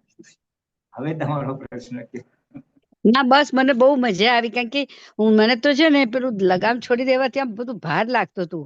કામ કઈ કરતી હતી ને તો એમ થતું હતું કે અરર એ મારે લગામ છૂટેલી છે, આજે નથી બોલવાનું, આજે મારે લગામ છૂટી છે, આજે મારે નથી વળવાનું, યુ નો લાઈક. એટલે અલગ જ મારું તો હતું. લગામ છોડો એટલે કે ભાઈ સહજ રહેવાનું એ તો બરાબર, પણ ના રહેવાય તો તમે ટ્રાય બહુ કરતા હતા. પણ હવે આ બહુ ફાઇન તમારે આજે મગજમાં સમજાયું કે આપણે ખાલી એના જ્ઞાતા દ્રષ્ટા છીએ. કદાચ કહેવાય જાય કે હવે સપોઝ હું હવે અહીંયા હમણાં એમ્બી વેલી આવી તો આ વખતે મને થોડો સ્ટાફનો પ્રોબ્લેમ હતો 2-4, ને મને અહીંયા બહુ બધા ગેસ્ટ છે, આજે બધા ફોરેનર આવવાના છે, તો મને થોડો સ્ટાફ વધારે જોઈતો હતો. તો હું એટલી પ્રેશરમાં હતી કે મને પછી મેં જરા સહજ કીધું કે વ્યવસ્થિત શક્તિ કરતા છે, જે થવું હશે તો થશે. તો બિલીવ નહીં કરો, હું કાલે સાંજથી આવી ત્યારથી મને 1, 2, 3, 4 બધું ઉપરથી વધારે પડતો સ્ટાફ બધો મળી ગયો મને. મેં કીધું હાલ્લા દાદા, મેં તો એમ કીધેલું દાદા વ્યવસ્થિત શક્તિ કરતા છે, ફાઇલનો સંભાવે નિકાલ કરાવજો, જે થાય એ જોઈશું. તો હમણાં ટાઈમ બહુ ખરાબ, કારણ કે પેલું બધા દેશમાં ગયા હોય ને આવું હોય ને બધા માણસો, એટલે અહીંયા મારે ત્યાં પણ નહોતું અને અહીંયા એમબીમાં પણ યુઝ્યુઅલી મળી રહે, પણ આ વખતે નહોતું મળ્યું મને. તો એટલે હું આજે બધા ગેસ્ટ હમણાં આવે છે, હું થોડી વહેલી ગઈકાલે આવી ગઈ એના માટે. તો બોલો મને માણસો પણ મળી ગયા અને મારું બધું થઈ ગયું. અને મને જરાય પેટમાં આ વખતે પેલું મેં કીધું આ વખતે તો મને પ્રેશર લેવું જ નથી, ટેન્શન કરવું જ નથી, જે થાય એ જે થાય એ દાદાને સોંપી દીધું. દાદા હવે આ તમારા ભરોસે છે જતા. તો બોલો મારું એવું સરસ થઈ ગયું કે બધા મને અંધકોણ ભલે થોડું કોઈક આટલા લઈશ ભલે, એટલે એ જે બધું આપણે પછી વ્યવસ્થિત તમે કીધું જે હશે આપવાનું રહ્યું, પણ એટલીસ્ટ કામ તો નીકળી ગયું ને એમ. તો હા, એટલે હવે આ જે અનુભવ થયો ને કે ખરેખર વ્યવસ્થિત કરતા છે, આપણે નૈમિતિક પ્રયત્નો કરવાના હોય કે તમને સ્ટાફ જોતો હતો એટલે નૈમિતિક પ્રયત્ન કરવાના, પછી બન્યું તે વ્યવસ્થિત. એટલે તમને વિશ્વાસ બેસી ગયો કે જે એન્ઝાયટી થતી હતી શું થશે કેમ થશે એ બુદ્ધિનો ભાગ છે. એટલે બુદ્ધિ જે અસહજ કરતી હતી એના પ્રતિપક્ષી આ લગામ છોડી દેવાનો પ્રયોગ છે કે જોતો ખરા શું થાય છે એમ. એટલે એ પ્રયત્ન કરે અને પછી આપણને દેખાય ના ના વ્યવસ્થિત તો કામ કરે છે, બધું થાય છે. એટલે બુદ્ધિના ડખા, બુદ્ધિને લીધે જે ડખો થઈ જતો હતો એ આખો બંધ થઈ ગયો. ખ્યાલ આવો? હવે આ તમારે આ તો એનાલિસિસ કહું છું. એક મિનિટ, તમારું કામ થઈ ગયું એટલે ખુશ થવાની જરૂર નથી. તમારું કામ થઈ ગયું એટલે લગામ છોડી દીધી. તમારું કામ ના બી થયું હોત, તમને સ્ટાફ ના બી મળ્યો હોત અને કઈ પ્રોબ્લેમ આવ્યો બી હોત વખતે ગેસ્ટને હેન્ડલ કરવામાં, તો બી લગામ છોડી દીધેલી રાખવાની જ છે. ત્યારે પણ એ જ જોવાનું છે કે આ કેવા સંજોગો ભેગા થાય છે. આટલું નથું થયું, આટલી મુશ્કેલી આવી, એ મુશ્કેલી લીધે સ્ટાફને તમારા ગેસ્ટને મુશ્કેલી આવી, ગેસ્ટ બડબડ કર્યું એને તમને દુઃખ થયું, એ પણ વ્યવસ્થિતનો ભાગ છે. તો ત્યારે એમ નહીં સમજવાનું કે હારું વ્યવસ્થિત નથી ને દાદાએ મદદ નથી કરી ને લગામ પકડી લીધી ને ઢીકણું ને પૂછડું. આ તો સિક્કો સવડો ફરી ગયો. ઇટ હેપન્ડ ઇન્સિડેન્ટલી કે બધું સવડું થયું એટલે ખુશ થઈ ગયા, અરે દાદા ગ્રેટ છે. અરે તંબુરો, દાદા તો ગ્રેટ અધરવાઇઝ પણ છે. બરાબર નથી થતું તો દાદા કઈ ગ્રેટનેસ જતી, દાદાની ગ્રેટનેસ જતી નથી રહેતી. એટલે એનાથી ક્ષમતા રહી ને તમે એટલા હાઈપર, મારો તો સ્વભાવ એવો છે ને કે હું એટલે હું તમને એ જ કહું છું, હું તમને એ જ કીધું, તમારે આ પ્રસંગમાંથી એક જ વસ્તુનો બોધ લેવાનો છે, એક જ વસ્તુનો બોધ લેવાનો છે. જે બુદ્ધિ તમને હાઈપર બનાવતી હતી એ બુદ્ધિને હવે શાંત કરવાની છે કે જો ભાઈ પ્રયત્ન કર, તું વધારે પડતું હાઈપર ના થઈશ, વ્યવસ્થિતની બહાર કાંઈ થવાનું નથી. એને એટલું જ સમજાવવાનું છે બુદ્ધિને. વ્યવસ્થિતની બહાર કાંઈ હા થવાનું અને નથી. મારા પ્રયત્ન કર. મગજમાં મેં અને એટલું તો વ્યવસ્થિતમાં રાખ્યું બધું હતું કે થઈ જ બન્યું જાય તે છે, ન્યાય. વ્યવસ્થિતમાં બધું થઈ જ જાય છે, વ્યવસ્થિતમાં બધું થઈ જ જાય છે. એવું ઠોક ઠોક ઠોક ઠોક કરીને બુદ્ધિને છોલ છોલ છોલ છોલ છોલ કરવાની છે, જેથી કરીને એનું વોલ્યુમ, એની ઇન્ટેન્સિટી ઘટતી જાય. એટલે બીજી વાર છે ને ઊભી થશે તો જગ બેસી જા વ્યવસ્થિતમાં કાંઈ છે. એમ કરતા કરતા કરતા કરતા બુદ્ધિ હેરાન કરશે નહીં, બુદ્ધિ ડખો કરશે નહીં. ડખો કરશે પણ તમે એને સાંભળશો નહીં. સાંભળ તમને લગામ હા એ છોડી સારું દેવાની કાકે પ્રેક્ટિસ પડી ગઈ એટલે હા પછી પછી પછી સારું પછી હા સિક્કાની બીજી બાજુ આવે, પ્રતિકૂળ થાય, એવરીથિંગ ગોઝ હેવાયર, ત્યારે પણ વ્યવસ્થિત જોવાનું છે, ત્યારે પણ બધા પ્રયત્ન કરવાના છે. અને આ ફાઇલ નંબર 1 ના ભોગવટા છે, આ ફાઇલ નંબર 1 નું વ્યવસ્થિત હતું એમ રાખવાનું છે. એટલે લગામ છોડી દો ઇન બોથ આસ્પેક્ટ. આપણા ધાર્ય થયું ઇન ધીસ કેસ, તમારું બધું ફેવરેબલ થઈ ગયું તો, અને ના ફેવરેબલ થાય તો પણ ફેવરેબલ થી ચાલુ કરે એટલે ઓલો ઉલ્લાસ રહે અને કોન્ફિડન્સ બિલ્ડિંગ થાય કે ના વિશ્વાસ આવે કે ના થશે. એટલે જ્યારે કોન્ફિડન્સ ના થાય ત્યારે કોન્ફિડન્સ તમને કામ કરશે, આત્મવિશ્વાસ કામ હા કરશે કે આ પણ ત્યારે મારા વ્યવસ્થિત મગજમાં એક એક ભાગ વર્ડ હતો. આવ્યો તો ત્યારે મારા મગજમાં એક વર્ડ આવેલો કે બન્યું તે ન્યાય. એટલે બહુ કચકચ નહીં કરવાનું, જે બનશે એ ન્યાયથી જ થશે. એક પછી મારે એ હા છેલ્લે બરાબર છે, બરાબર છે, બરાબર છે, થોડી બરાબર છે. સાથે સોરી હા રજા લઉં, ત્યાં ગેટ ઉપર ગેસ્ટ આવી ગયા છે એનો મેસેજ હા આવે હા છે. હા, જાઓ, ઓકે, જાઓ. બન્યું તે ન્યાય તો જય બન્યા પછી જય કહેવાનું જ છે. સચિદાન પછી બધું બધું હા જય ધમાલ સચ ધમાલ થાય તો કહેવાનું બન્યું તે ન્યાય. બન્યું તે ન્યાય. જય સચિદાનંદ, જય સચિદાનંદ જય નરેશભાઈ, સોરી સચ્ચિદાનંદ રેખાબેન. મારે પેલું ગેસ્ટ આવી ગયા છે. હા, જય સચિદાનંદ. ઓકે. સાહેબ આપણે દેવ સાહેબ તો નથી આવ્યા પાછા, તો આપણે આ બંકિમભાઈ નું આગળ લઈએ. હા, બીજું કોઈ ના હોય તો એ કરીએ, ચાલો. અને આપતા સૂત્ર એને કંઈક કીધા છે ને 7,000 ની ઉપર, પણ મેં ટ્રાય કરી, નથી મળ્યા મને અત્યારે. હા, પણ એ પોતે નથી એટલે શું કરશું હા આપણે. ચલો આપણું વાંધો નહીં. સ્વાધ્યાય અચ્છા કરવો તો શાંતિ કરીએ. દાદાનો છે પ્રશ્ન, લઈએ આપણે સાહેબ. હા, શાંતિદાન હોય તો લઈ લો. શાંતિ દાદા અનમ્યુટ કરજો. જય સચ્ચિદાનંદ પુનિનાનંદજી. હા, જય સચ્ચિદાનંદ. જય નરેશભાઈ, જય સચ્ચિદાનંદ. જય સચ્ચિદાનંદ બા. શાંતિ દાદા જય સચ્ચિદાનંદ, બોલો બોલો. હવે અક્રમ વિજ્ઞાન છે. ઓકે. ડિસેમ્બર જાન્યુઆરી. હા બોલો. વર્ષ કયું? 25-26. હા, ડિસેમ્બર જાન્યુઆરી. ડિસેમ્બર 25 અને જાન્યુઆરી 26. અચ્છા અચ્છા, ઓકે ઓકે, 25-26 બરાબર છે. અને પાનો નંબર 18. 18. ઓકે, 2 મિનિટ આપો સાહેબ.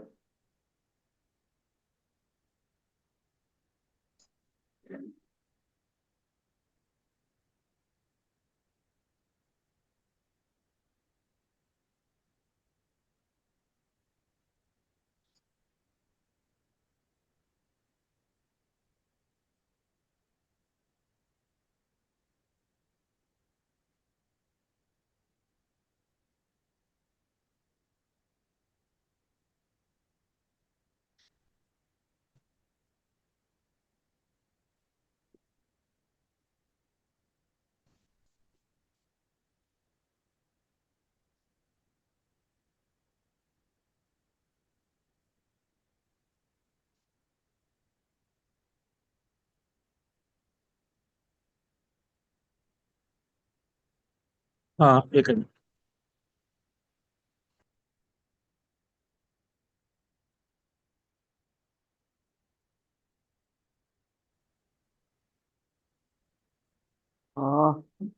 ગોરાણજી તમારે હેલ્પ કરવી પડશે. હાજી, જય સચ્ચિદાનંદ. અક્રમ વિજ્ઞાન 25-26 ડિસેમ્બર જાન્યુઆરી. હા પાનો નંબર 18. હા, કરશો? ઓકે. હા હા, હું કાઢો, એક જ મિનિટ. હા પ્લીઝ પ્લીઝ, મારી પાસે નથી.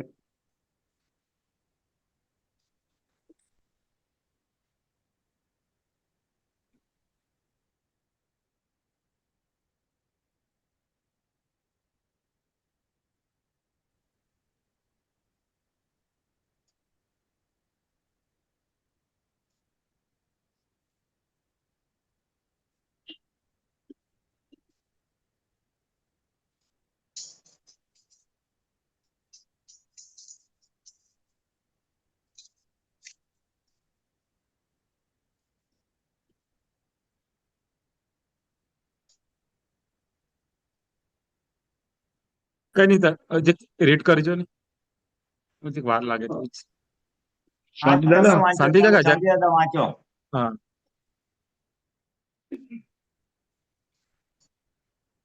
પ્રશ્ન કરતા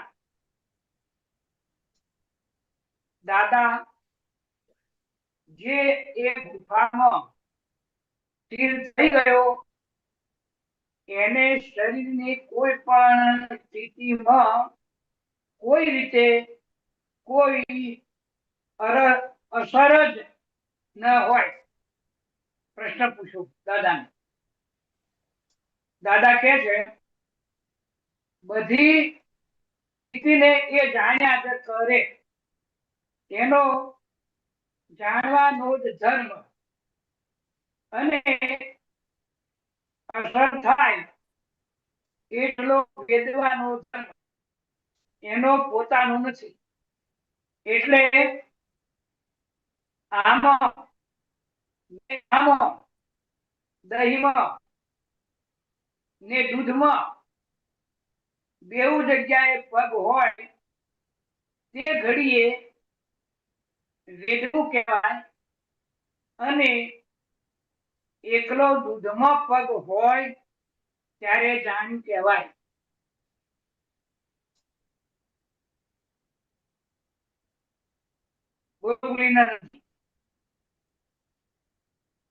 નથી સંભળાયું? હા, મને સંભળાયું તો ખરું કે દૂધમાં ને દહીંમાં હોય તો ના સમજાય ને એકલું જાણવાનું હોય તો વાંધો ના આવે. પણ એના પહેલા સૌથી પહેલા શું હતું, શરીરને કાંઈ બી શું હતું એ પેલું સૌથી પેલું તમે બોલ્યા એ ના સંભળાયું. હા, મેં એવું કહું. દાદાએ કીધું ને, પ્રશ્ન પૂછ્યો છે કે દાદા પોતાની ગુફામાં જો માણસ સ્થિર થઈ જાય, આત્મામાં સ્થિર થાય, એને શરીરની કોઈ પરિસ્થિતિમાં કોઈ રીતે કોઈ અસર જ ન હોય. હા, બસ બરાબર. પછી પછી બધી, દાદા કહે છે કે બધી સ્થિતિને એ જાણ્યા જ કરે, એને જાણવાનો જ ધર્મ, અને અસર થાય એટલો વેદવાનો ધર્મ એનો પોતાનો નથી.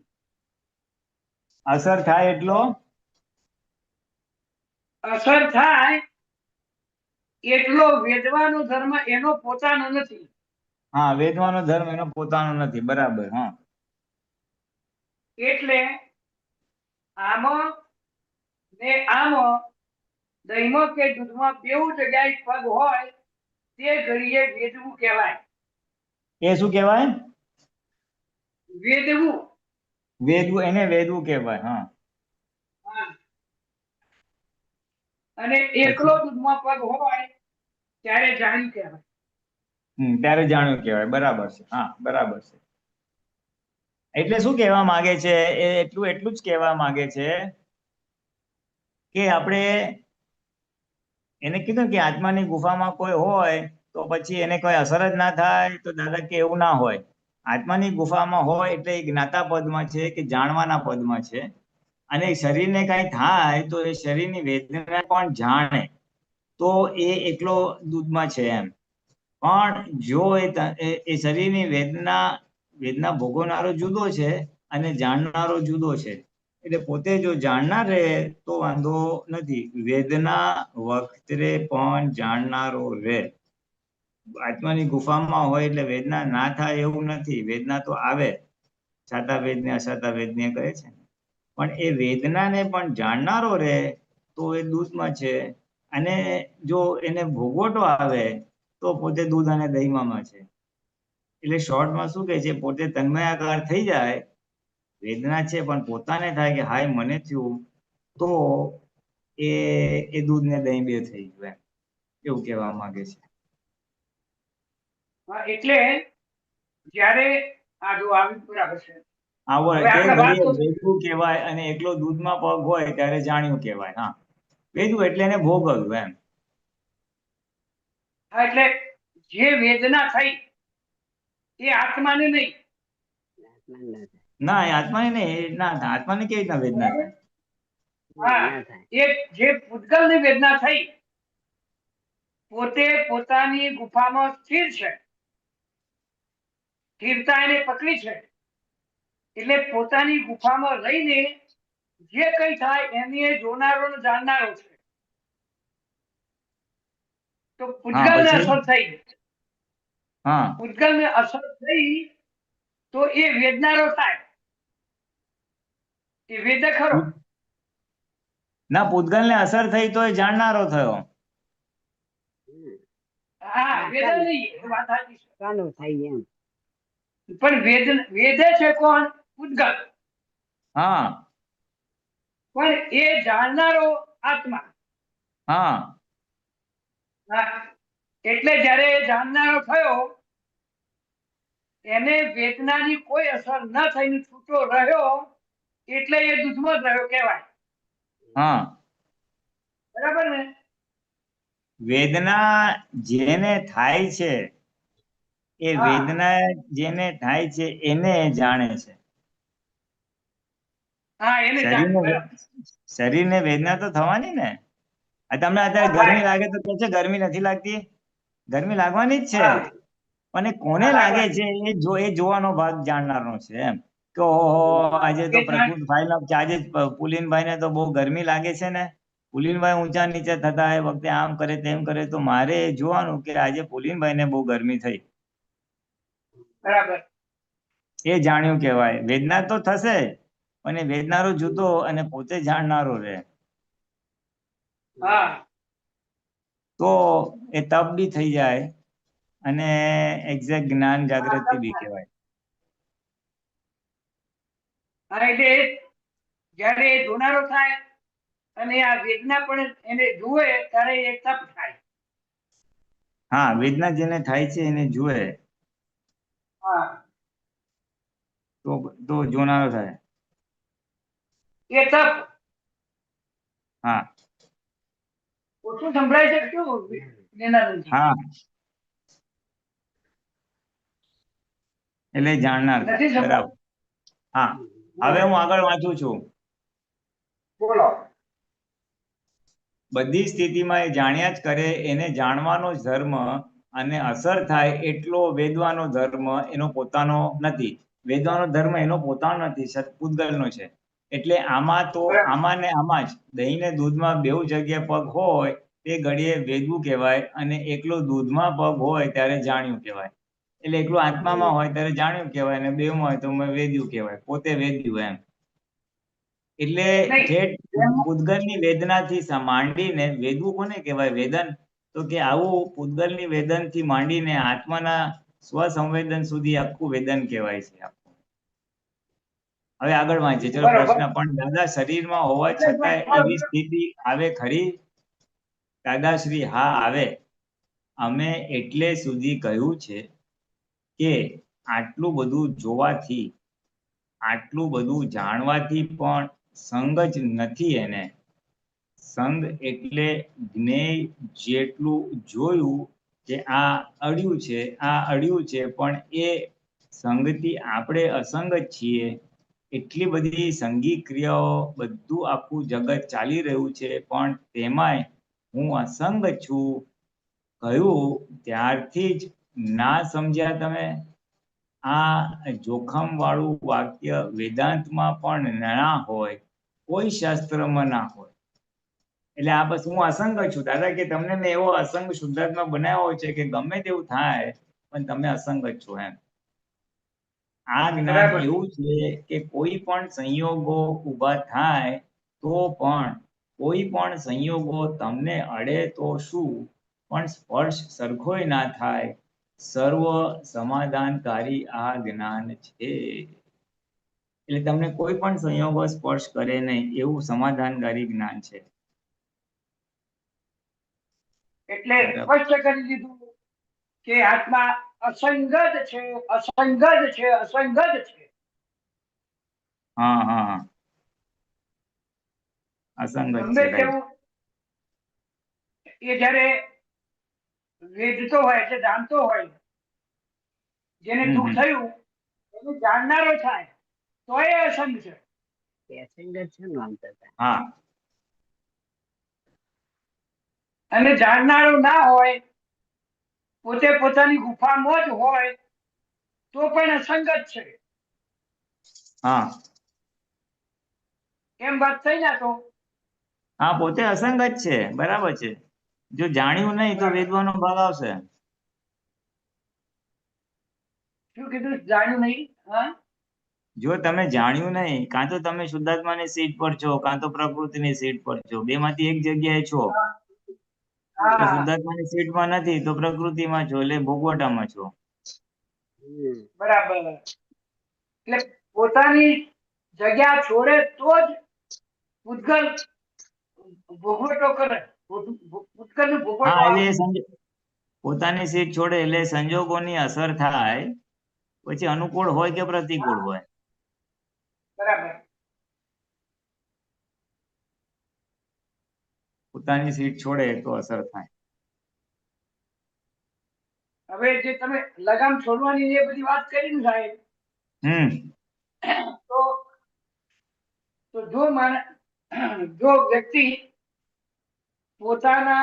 પોતાની ગુફામાં જ રહે, એવો પ્રયોગ કરે, બહાર નીકળવું જ નથી, છતાં નીકળી તો જાય જ છે.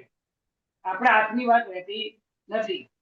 પણ જો પોતાનામાં સ્થિર રહ્યો તો જગત આખું એને કોઈ અસર કરી શકતું નથી. બરોબર.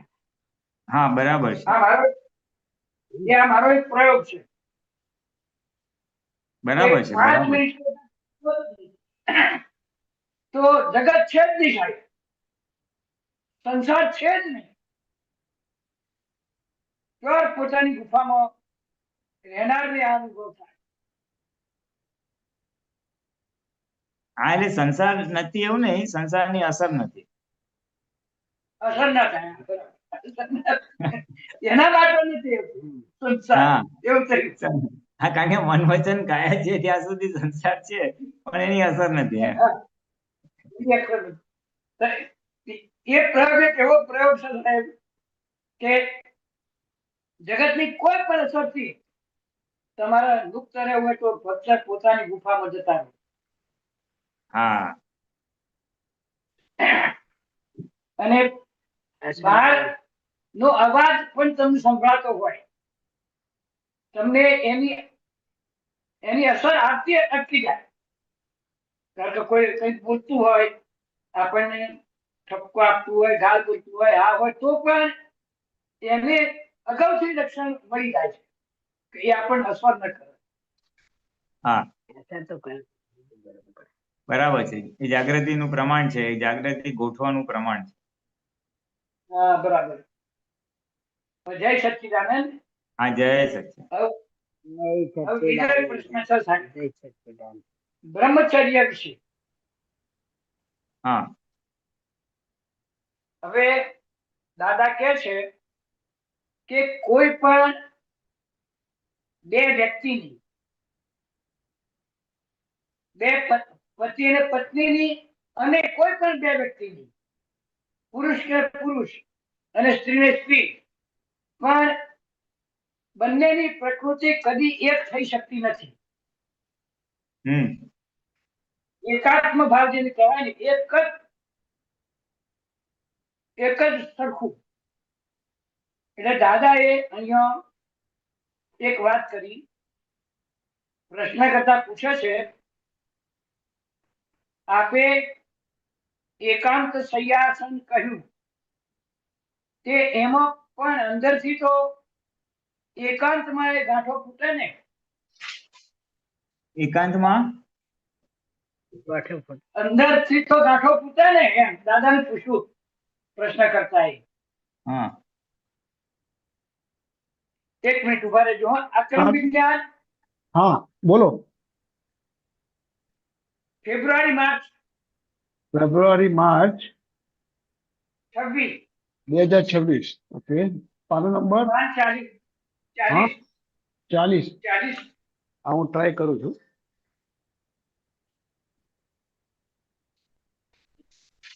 હા ત્યાં સુધી વાંચો ને. હા હા દાદાને પૂછ્યું કે દાદા, એકાંત શય્યાસન એટલે શું? દાદાએ જવાબ આપ્યું છે, કે શૈયામાં કોઈ જોડે નહીં ને આસનમાં કોઈ જોડે નહીં. સંયોગી ફાઇલોનો કોઈ જાતનો સ્પર્શ નહીં. શાસ્ત્રકારો તો એટલા સુધી માનતા હતા કે જે આસન પર આ પર જાતિ બેઠી તે આસન પર તમે બેસશો તો તમને એનો સ્પર્શ થશે, વિચારો આવશે, એવી બધી માન્યતાઓ હતી. અત્યારે એ ઝીણવટ ભરી માન્યતાની વાત કરીએ તો એનો અર્થ નથી. અત્યારે તો એવું ચાલ્યા જ કરે ને, આ તો સંપૂર્ણ મોહનો કાળ છે.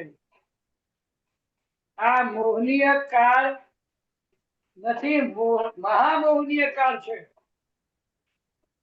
24 તીર્થંકરો બોલ્યા કે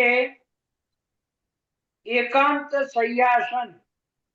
આવું કેમ બોલ્યા? બે પ્રકૃતિ ભેગી થઈ તે શય્યાસન માટે કામનું જ નથી. કારણ કે બે પ્રકૃતિ એકાકાર સંપૂર્ણ એડજસ્ટેબલ હોય નહીં. તેથી ડિસએડજસ્ટ થયા કરવાની અને તેથી સંસાર ઉભો થવાનો. એટલે ભગવાને શોધખોળ કરેલી કે એકાંત શય્યા અને એકાંત આસન. કોઈ દાડો બે એક ના થાય. ગમે તેટલું કરીએ તો એ એક થાય. જ્યારે પાછા છૂટા થાય ત્યારે બે ના રહે. પછી હું ને તું કર્યા કરે ને, હું જ છું એવું ના કરે. તેથી જ્ઞાની પુરુષો એકાંત શય્યાસન ખોળે. બરાબર. આ બ્રહ્મચર્ય માટેની વાત નું કીધું હા દાદા. બોલો, હવે આમાં શું જાણવું છે? હા, કે બંનેની શૈયા અલગ હોવી જ જોઈએ. એ સાચું. જોડે હોવી જોઈએ કે અલગ રૂમ હોવા જોઈએ? શું પ્રશ્ન શું છે? એમનો પ્રશ્ન એ છે હા એમનો હા બોલો પ્રશ્ન એ છે નરેશભાઈ. એમનો પ્રશ્ન એ છે કે બંનેની શૈયા અલગ હોવી જોઈએ કે અલગ રૂમો જ હોવા જોઈએ? હા એટલે એ શૈયા અલગ, એ તો શૈયા અલગ છે, પણ જો અંતર અને રૂમ અંતર વધારે હોય અથવા રૂમ અલગ હોય તો બેસ્ટ. જો સંજોગ હોય અને અલગ રૂમ હોય તો બેસ્ટ. નહીં તો પછી શું કરે, એક ઉપર હોય એક નીચે હોય કે ગેપ હોય કે અંતર હોય એવી રીતે.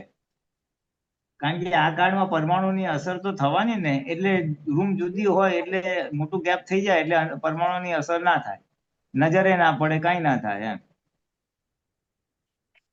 એટલે આ ડિઝાયરેબલ છે, પછી જેટલું થાય એટલું ખરું એમ.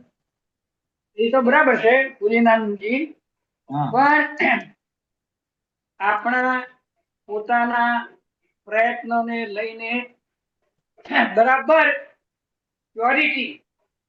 પ્યોરિટી તરફ આપણો આખો ભાવ હોય અને જેને કારણે એકબીજાને જોવા છતાં પણ એ ભાવ ઉભો ના થાય. આમ કહું સંભળાય સાહેબ? હા સંભળાય છે, બોલો બોલો. હા, એટલે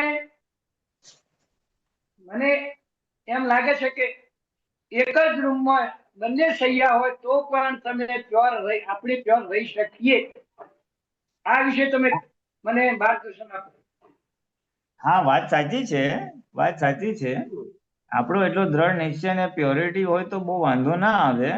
હવે એ વ્યક્તિગત ઉપર જાય છે, વ્યક્તિગત ઉપર જાય છે અને ઉંમર ઉપર બી જાય છે ને. આજે એક નાની ઉંમર છે, મધ્યસ્થ ઉંમર છે, પાછલી મોટી ઉંમર છે, એ બધા ભાગ બી ભજવવાના ને. કારણ કે ઉંમર વધે ઘણો બધો ભાગ મોહનો ભાગ ઓછો થઈ ગયો હોય, પરમાણુ ખરી પડ્યા હોય, એટલે સંયમ રાખવું વધારે ઈઝી પડે.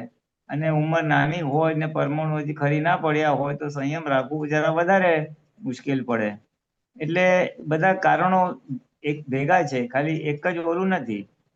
આમાં તો દાદાએ એક મૂળ સિદ્ધાંત સમજાયો, આખો વિતરાગનો મૂળ સિદ્ધાંત શું સમજાયો કે બે પ્રકૃતિ ક્યારે એક થઈ શકે જ નહીં. મન વચન કાયા જુદા, વિચાર જુદા, બધું જ જુદું.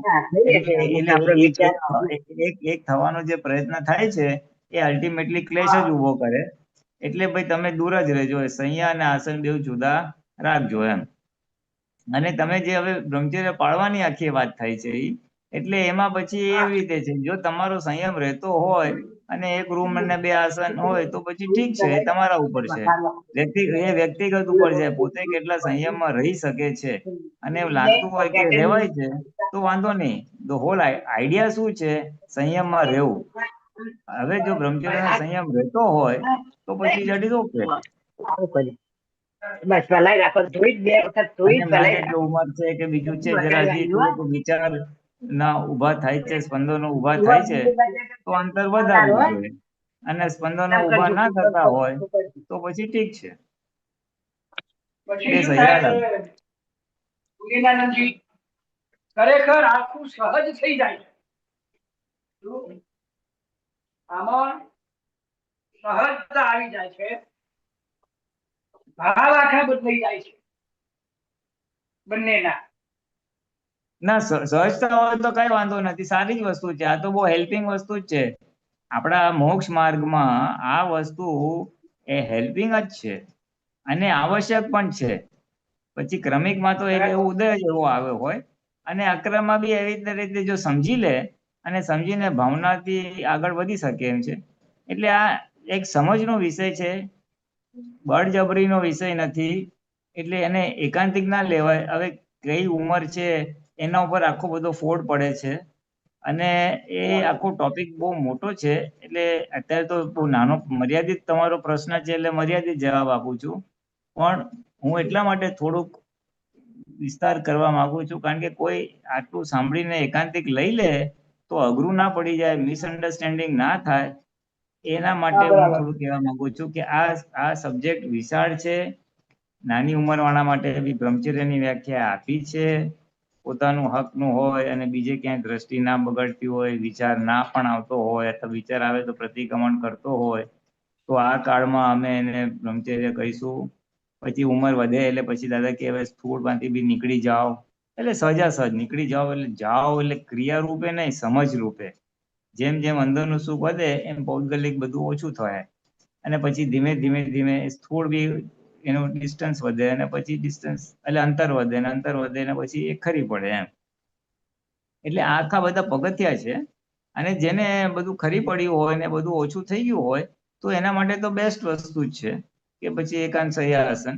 એટલે સ્થૂળ રૂપે જુદું હોય ને તમે એમ કહેતા હો કે સ્પંદન ઊભા નથી થતા, ખાલી આસન જુદા ચાલશે તો ચાલશે. એટલે આ ક્વેશ્ચન નો આન્સર જો ખાલી ઉચકીને કોક એક લઈ લેશે ને એક ટુકડો તો મુશ્કેલી ઊભી થશે. એટલે આ ઝૂમ ઉપર બોલી રહ્યા છે, લાઈવ પરફોર્મન્સો બોલી રહ્યા છે, યુટ્યુબ ઉપર રેકોર્ડ થઈ રહ્યું છે. એટલે બહુ જ ગંભીર વિષય છે અને એને સર્વાંગી રીતે લેવું છે. જો કોઈ અધકચરું લીધું જોખમ ઊભું થાય. એટલે હું થોડુંક ડિટેલમાં બોલું છું. એ તો મને જવાબ આપતો તો વાંધો આવતો નથી, એક લાઈનમાં જવાબ છે એનો તમારા માટે. પણ આ નિમિત્ત નૈમિત્તિક છે, હું અને તમે. હવે આ મારો તમારો જવાબ, હું તમને ઓળખું છું, તમારો પ્રશ્ન શું છે એટલે જવાબ આપી દઉં. પણ આજથી 2 વર્ષ પછી 3 વર્ષ પછી કોઈક સાંભળશે ને કઈ ઉંચકી લીધું આડું અવળું તો એને મુશ્કેલી ના પડે. જે આજની તારીખમાં થાય છે, દાદા ભગવાને કોકને કઈ કીધું હોય ને ખાલી આપણી પાસે વાક્ય પડ્યું છે, પ્રિન્ટેડ વાક્ય છે, છાપાયેલું વાક્ય છે અક્રમમાં આપનાવણીમાં. હવે એ કયા રેફરન્સ કોને શું કીધું, રેફરન્સ વગર પછી પઝલો ઉભા થાય જ છે આજની તારીખમાં. એટલે ના થાય એના માટે હું વાત કરું છું, બીજું કઈ નહીં, વસ્તુ કરેક્ટ જ છે. એકાંતિક ભાવના ના correct છે. હા, બોલો. એકાંતિક ના લેવાય. હા એટલે તમે બરાબર અમને છે. એવા સાંભળો, અવાજ કપાય છે સાહેબ. તમે એવા આશીર્વાદ આપો અને કૃપા ઉતારો મારું. ના ના હા ઉદયનંદનજી, હા તમે બોલશો તો હું બોલું, સાંભળો. તમારો ભાવ અમારા પ્રત્યે એટલો બધો અમને લાગે છે, અમને આનંદ થઈ જાય છે. એટલે તમારી કૃપા, તમે આશીષ આપો, અમે આમાં તમારી દ્રઢતા જે છે ને એમાં આમાં આગળ વધીએ ને આગળ વધીએ. હા હા ના પૂરેપૂરા આશીર્વાદ છે. પૂરેપૂરા આશીર્વાદ છે. ખૂબ ખૂબ આશીર્વાદ છે કે તમે બહુ જ સારી રીતે આમાં બી આગળ વધો. આ જે ટોપિક છે એનામાં બી આગળ વધો અને મોક્ષ માર્ગમાં બી આગળ વધો, જ્ઞાનમાં બી આગળ વધો, આત્માના સ્પષ્ટ વેદન સુધી પહોંચી જાઓ બસ છેલ્લે સુધી આશીર્વાદ છે. અને તમે કીધું ને એ બરોબર, પેલી ઉંમર વહેલી હોય ને અને જુદું રે એ તો પ્રશ્ન થાય, પણ અમુક ઉંમર એટલે બધું ખરી પડે, અમુક થોડું ખરી પડે, એવું થાય. હા એ વાત સાચી છે, એ વાત તમારી સાચી છે. એમાં છે ને બધું બહુ બધું છે. હવે બધા જાહેરમાં હું બહુ બોલતો નથી. સ્ત્રી ના પૂતગલ ખરી વાત, જુદું, ખરી પુરુષ વાત. પૂતગલ જુદું. બધાના હા. મોં શરૂ વહેલા થાય, અમુક ના વહેલા હાથમી જાય. એટલે પુરુષને થોડુંક વાર લાગે. બધું બહુ કોમ્પ્લેક્સ છે. એક લાઈનમાં એનો એટલું સહેલું એટલે યાદવાદ રાખવું હોય ને આપણે તો હમણાં તમારા પૂરતું રાખીએ આપણે કે તમારો જે ભાવ છે એ તમારો ભાવ બહુ સારી રીતે ફળીભૂત થાય, બ્રહ્મચર્ય બાબતે ફળીભૂત થાય, જ્ઞાનમાં પ્રગતિ થાય એ બાબતે ફળીભૂત થાય, મોક્ષ માર્ગમાં તમે ખૂબ સરસ પ્રગતિ કરો, આ ભાવમાં જ તમે સરસ આત્માનો અનુભવ કરો, એવી મારા ખૂબ આશીર્વાદ છે અને ભાવના પણ છે. હા બસ એવો જ આશીર્વાદ જોવાના. આ પુત્રના આશીર્વાદ ને દાદાના આશીર્વાદ તો ઉતરે છે આપણા ઉપર, એકદમ સરસ આનંદ જ થઈ જાય. હા ના આશીર્વાદ છે. વાક્ય વાપરીએ ને એટલે આપણે આ તો બસ થઈ તમે જાય. આવા વાક્ય વાપરીએ ને એટલે જશે. ના આશીર્વાદ છે, ખૂબ આશીર્વાદ છે અને દાદા ભગવાનના જય આશીર્વાદ છે. સચ્ચિદાનંદ. હા, ભગવાનના પુત્રોના તો જોરદાર આશીર્વાદ. તમે એટલી બધું ઊંડાણ સાહેબ આ બાબતમાં જે વાત કરી ને, આ તો ગજબની વાત કરી તમે. એકાંતિક લઈ લીધું, લખવું પડે. આ તો સાર્વજનિક માં વાત કરી એ બધી બહુ ઊંડાણ છે. જોઈ લીધું મેં તમારું. વાહ વાહ, બસ બહુ સરસ, બહુ આનંદ થયો મને. જય હા બસ સચ્ચિદાનંદ, આજે જય સચ્ચિદાનંદ. ચાલો હા જય સત્યાનંદ. જય સચ્ચિદાનંદ, શાંતિ દાદા, બા જય સચ્ચિદાનંદ.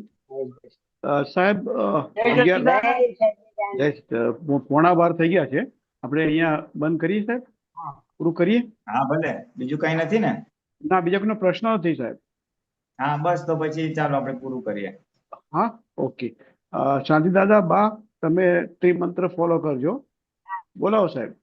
હા, કરશું, હો. નમો વિતરાગાય, નમો વિતરાગાય, નમો હરિહંતાણમ, નમો હરિહંતાણમ, નમો સિદ્ધાણમ, નમો સિદ્ધાણમ, નમો આયરિયાણમ, નમો આર્યાણમ, નમો વજ્જાયણમ, નમો વજ્જાયણમ, નમો લોહે સવ સાહુણમ, નમો લોહી સવ સાહુરમ, એસો પંચન મુક્કારો, યેસો પંચન મુક્કારો, સવ પાવપનાસણો, સર્વ પાવપણાસણો, મંગલાણંચ સબ્બેસે, મંગલાનામ સર્વેસી, પડમમ હવૈ મંગલમ, પડ્વમ હવૈ મંગલમ. ઓમ નમો ભગવતે વાસુદેવાય, ઓમ નમો ભગવતી વાસુદેવાય, ઓમ નમઃ શિવાય, ઓમ નમઃ શિવાય. જય સચ્ચિદાનંદ. જય સચ્ચિદાનંદ, જય સચ્ચિદાનંદ, જય સચ્ચિદાનંદ. સર્વ મહાત્માઓને જય સચ્ચિદાનંદ.